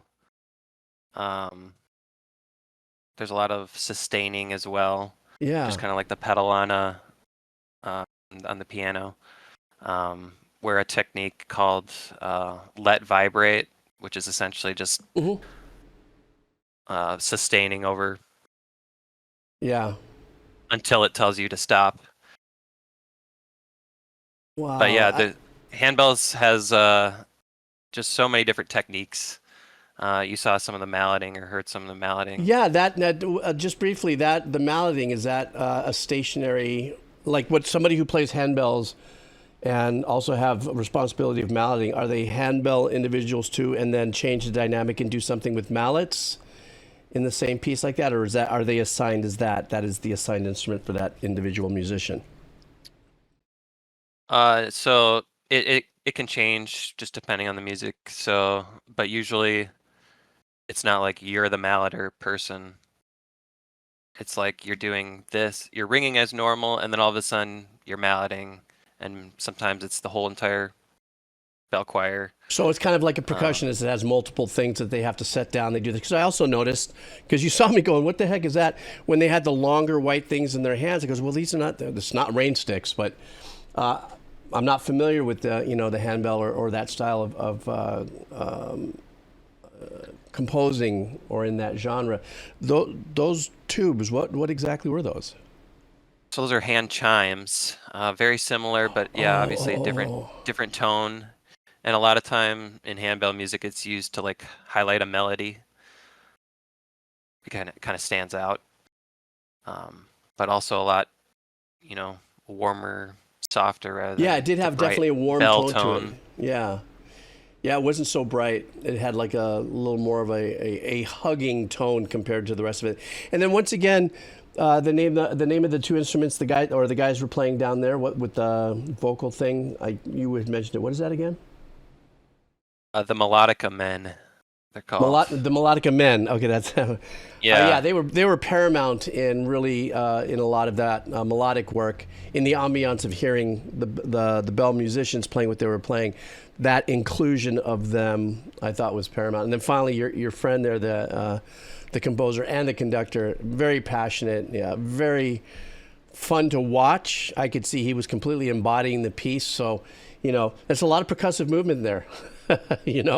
And so he himself had embodied that in his conducting, and that kind of skill set makes it really super fun for myself. Going back to my choral years, I remember when my director got animated in her conducting, it made it, as a performer in choir, I came to life more. So that's a very important component. He did a fantastic job. So yeah, bravo for sure.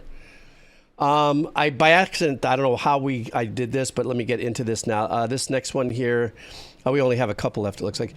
Tell me a little bit about This Storm Shall Pass. It seems like it's the same composer. Yeah, so actually, this is one that's same guy, Matthew Compton, and myself. We both composed together in college. So this is a performance of it. Looks like during a worship service from like 10 years ago or something like that. This is great. That is so cool. All right, let's check this out. This is Jerdman and Matthew Compton. I'm sure Jerdman has a real name, but we're just calling him Jerdman. And Matthew Compton. We're going to be listening to both of their works 10 years ago even. All right, let's do this.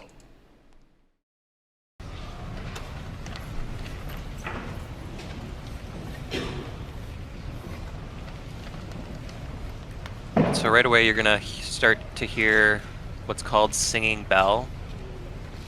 They use wooden dowels to do like a kind of like a. Oh, is that what that is? Yeah, to go around the rim of the bell.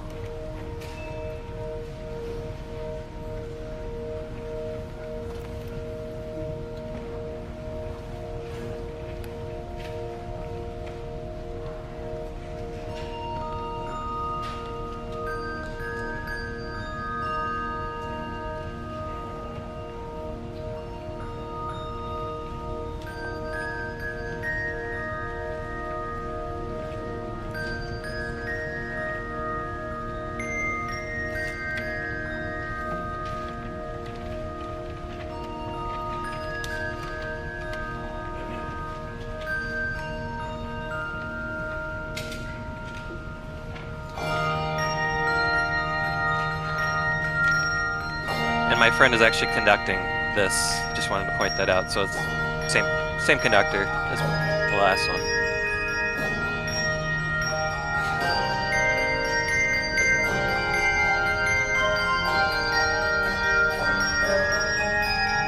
Wow, this is fantastic.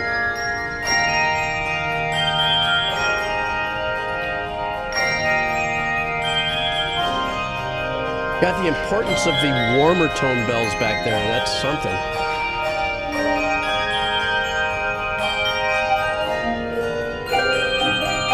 Nice change.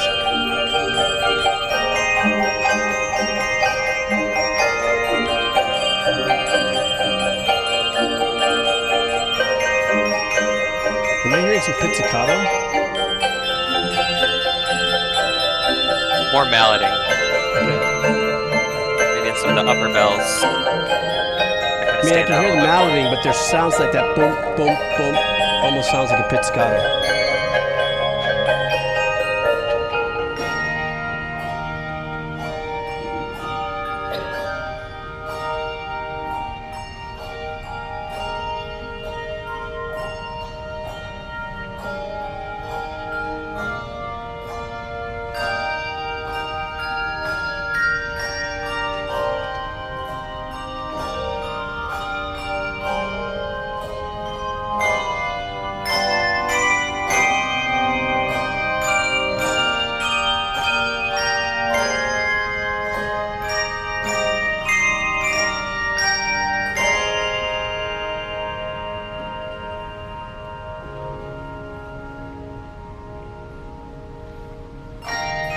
Oh, that was nice.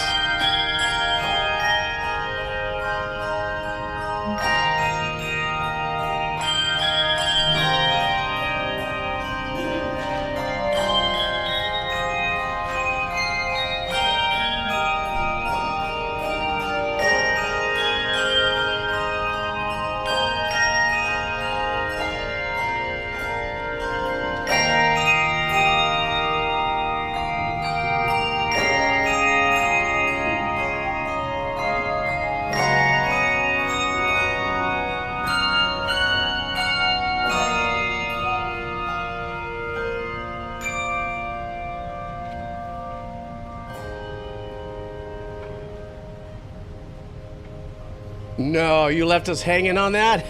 What a... Okay, there we go.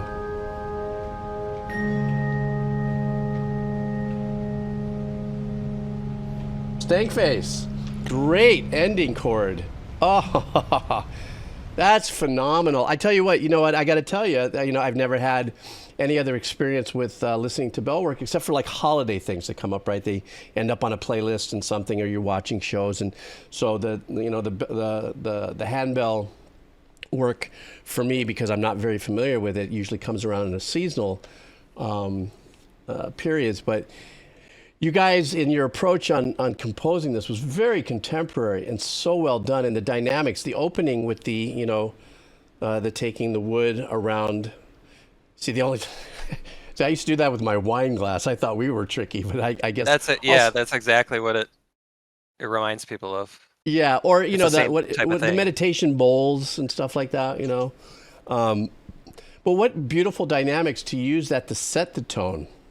in a very ambient, ethereal kind of way, especially in the size. It's a small to medium-sized hall there. The resonance on that must be wonderful. You know, when those bells are holding their tones out there and it's coming, must be also kind of tricky at times too. Get some, you know, standing wave columns and harmonic dissonance every once in a blue moon. I didn't hear any. I'm just saying as being a geek. And also having so many opportunities to write so many unique harmonies with what you have in the tones of the bells as well. And then once again, showing me the mallet performance that kind of came into play in the middle of it.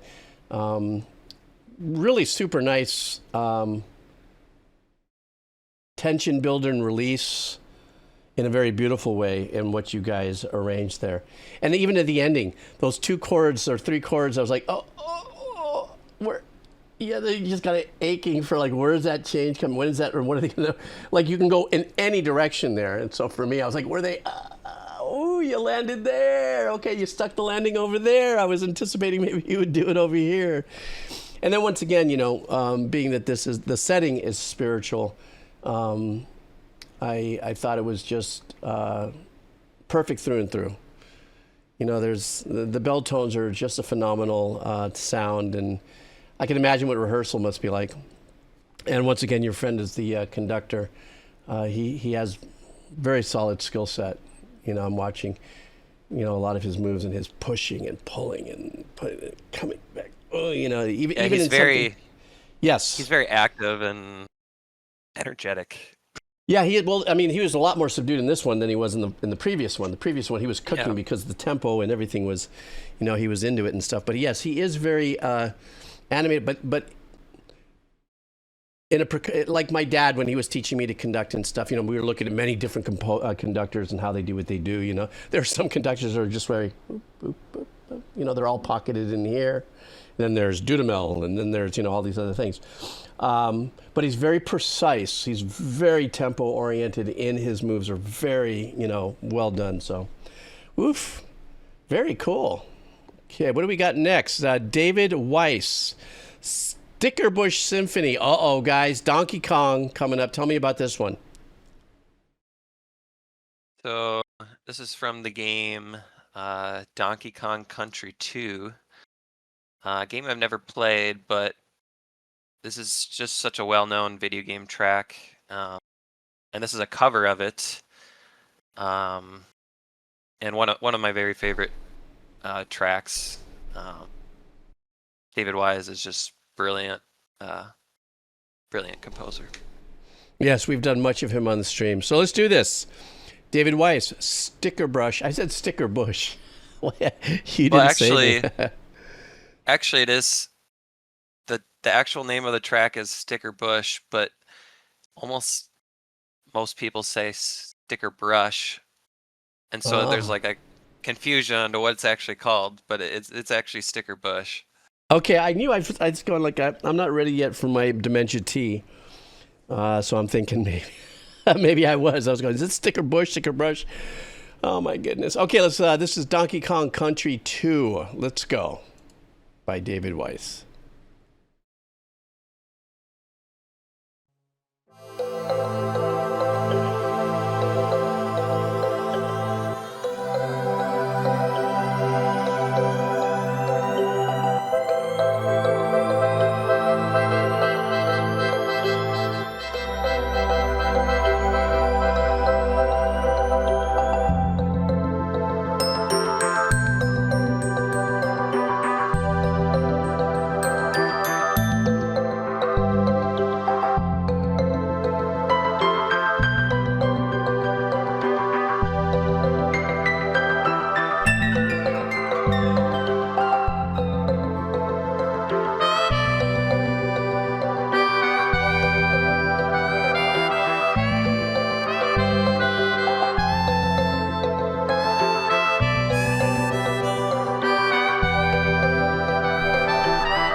Love that with the guitar. This is great arrangement.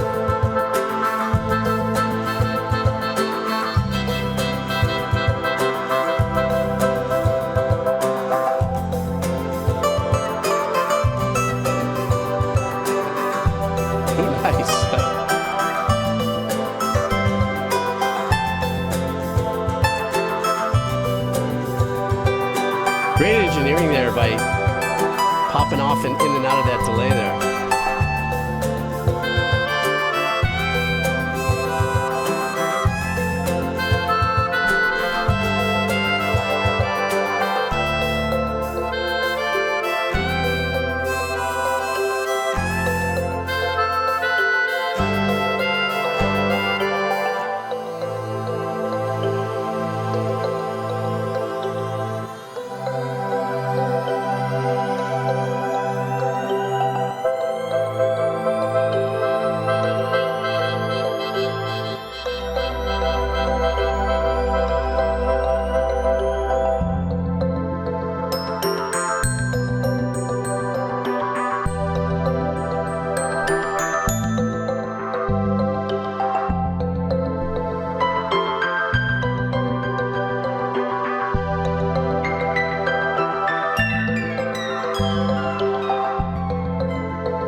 I'll bet you there's a really high percentage that play Donkey Kong just for the music.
You know, I wonder what that must feel like for the composer to just put his, his heart into what he's doing. Thousands of tracks are written by so many composers, and you just don't realize the nostalgic impact one of your tracks are going to be, or that makes you as the composer that, oh my God, you did that. That when you're in the confines of composition and stuff, you're just having a great time. You're having a wonderful time, with writing your piece of music, whether you're Mick Gordon or this composer or whatever. You're in it. You're participating. You just never know which piece of music has that kind of impact. Much as like we were talking about with Halo, with Marty and Michael and stuff. What kind of impact that is. It's just so wonderful the way he composes his parts. They're so fun. This one, fun, playful. Of course, this is, I don't know, because this is reimagined. Well, no, not reimagined. It's a cover. But I can identify each one of those parts from the original. And he is such a tremendous composer. So many little hooky parts in there. And Amon said something great, which I guess must be part of the culture, which is to put down your paddle and just, I said paddle, Jesus, your controller, and just let the music go and just kind of rinse in the track. I think the only time I ever experienced that was with the Halo, where I used to, put the controller down and listen to, the looped music that was maybe in the menu or something. because it had such a profound impact on me. I was like, wow, you know. I've done that many times. Yep. So that is part of the. That might be a really fun little story time on my RP Jeeves channel, is to ask, you know, how many of you guys have actually put down your controller and listened to a track, and what track would that be, you know? So, but for me, I'm completely lambasted by the very famous. You guys can tell me which one it is. The one that they use in like TikToks all the time for nostalgia, but it's his composition. Do you remember which one that is? Maybe somebody in the chat. Aquatic Ambience? Aquatic Ambience, yeah. Oh my gosh, that is so nostalgic. I mean, that is so insanely cool. I was thinking of doing a compilation to that, but of your most favorite TV shows that were made of animals in the 60s and the 70s. You know, the crossover was just like my brain working overtime, but, you know, like Kimba and all that sort of crap. Anyhow, I digress. Thank you for that. That was such a great listen.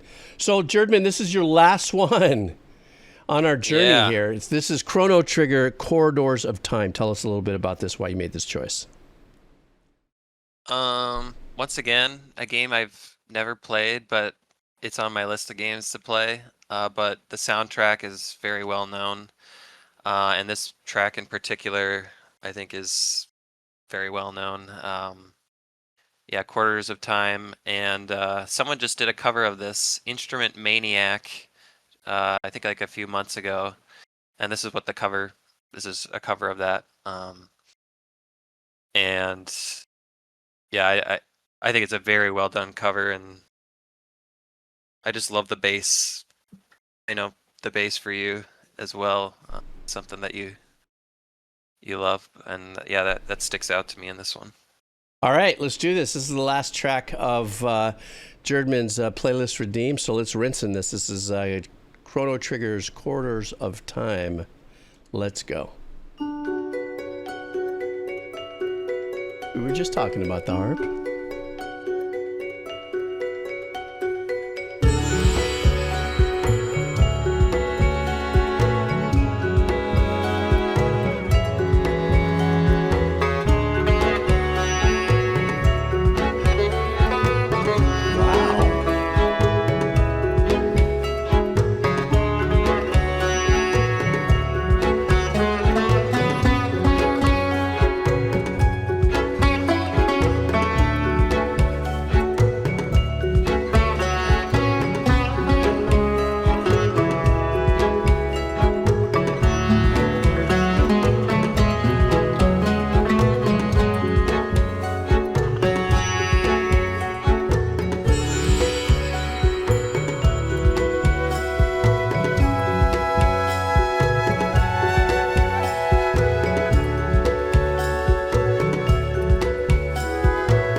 Bottom end with percussion and the bass holding that together. That's great. I love the flute too. Yeah, that's beautiful.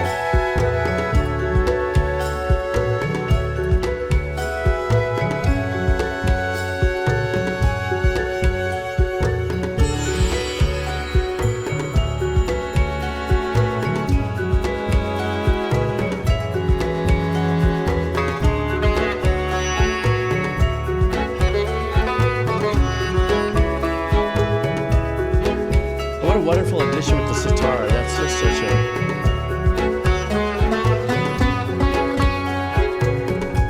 And in unison is the other instrument. I forgot the name of it.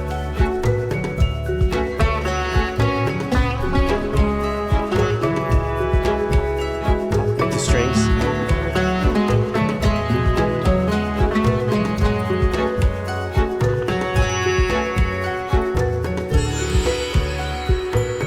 So the mallet and the harp, very important part with that arpeggiation, just constantly going like that.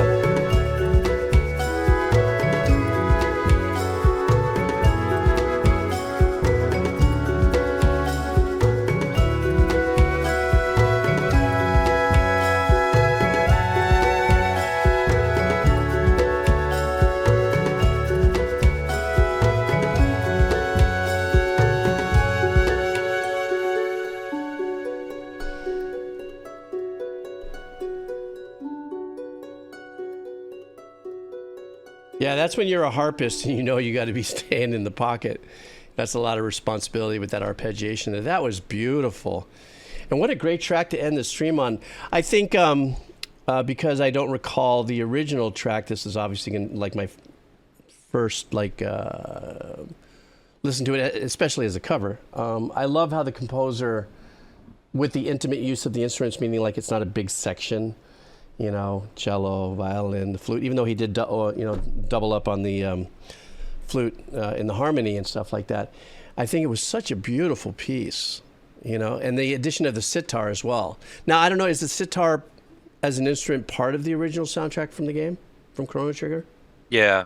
Yeah. Okay, so that's sitar. An emphasis. Yeah. Okay. Yeah. And also you were right about the bass. The bass was subtle, but the percussion in the bass, that lower end and the bottom of it in the mix was wonderful. It's an excellent track to finish up the stream on, man. This was an extraordinary playlist, dude. And I really appreciate it. And it was quite the journey too. It didn't even feel like 9 hours. But no, I'm just kidding. No, it's really whipped by really fast. It's great selections. It was every one of your listens were very, it kept me in the box of like moving, listening and being in tune with everything that was happening there. And I like the little bite-sized chunks too with the video games too as well. And your dedication to, the certain types of sounds that you have. Like I said, it's like, I haven't pegged your, style of music and what you like, but a lot of what you are about as a composer, I can hear resonate through your choices, so, but thank you so much, man, for bringing this whole stream to us. I really appreciate it. And also, thank you so much for hanging out with me and earning that 140K. Lately I've been with listening, to these streams. It's been a very unique thing to realize the education levels of, yourself or an Alman or the listeners and stuff like that have come through. And, I feel a little imposter syndrome coming. Oh my God, I'm talking to some musicians that have depth and stuff like that. And I'm here going, hey man, listen to that, and sometimes I feel like I'm not talking geeky enough, but I appreciate that you come and hang out, and I'm sure the rest of the crew does, so thank you so much. Yeah. I lurk a lot of times, just kind of in the background, comment here and there, but yeah. Glad you enjoyed.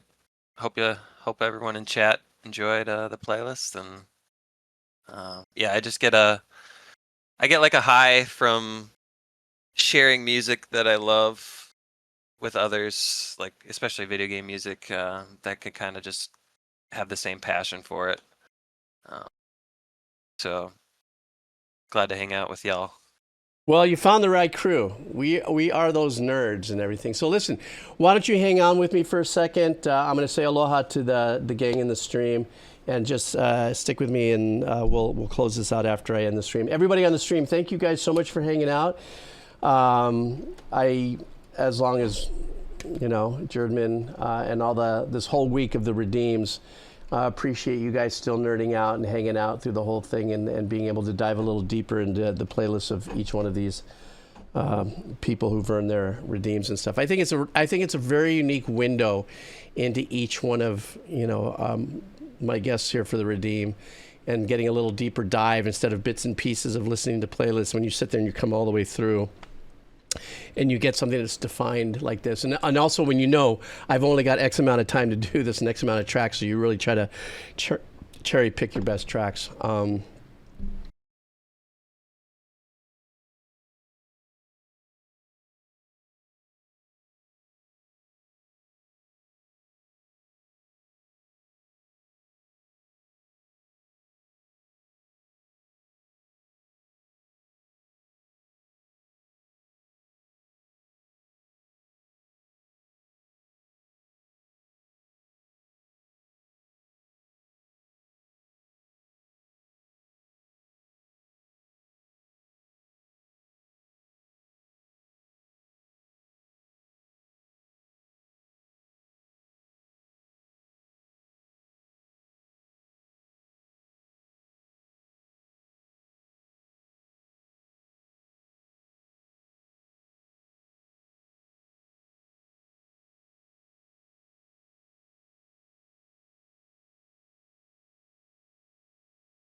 So you guys take care of yourself. Jerdman, hang in there. I'm just going to end the stream. Thank you so much for hanging out.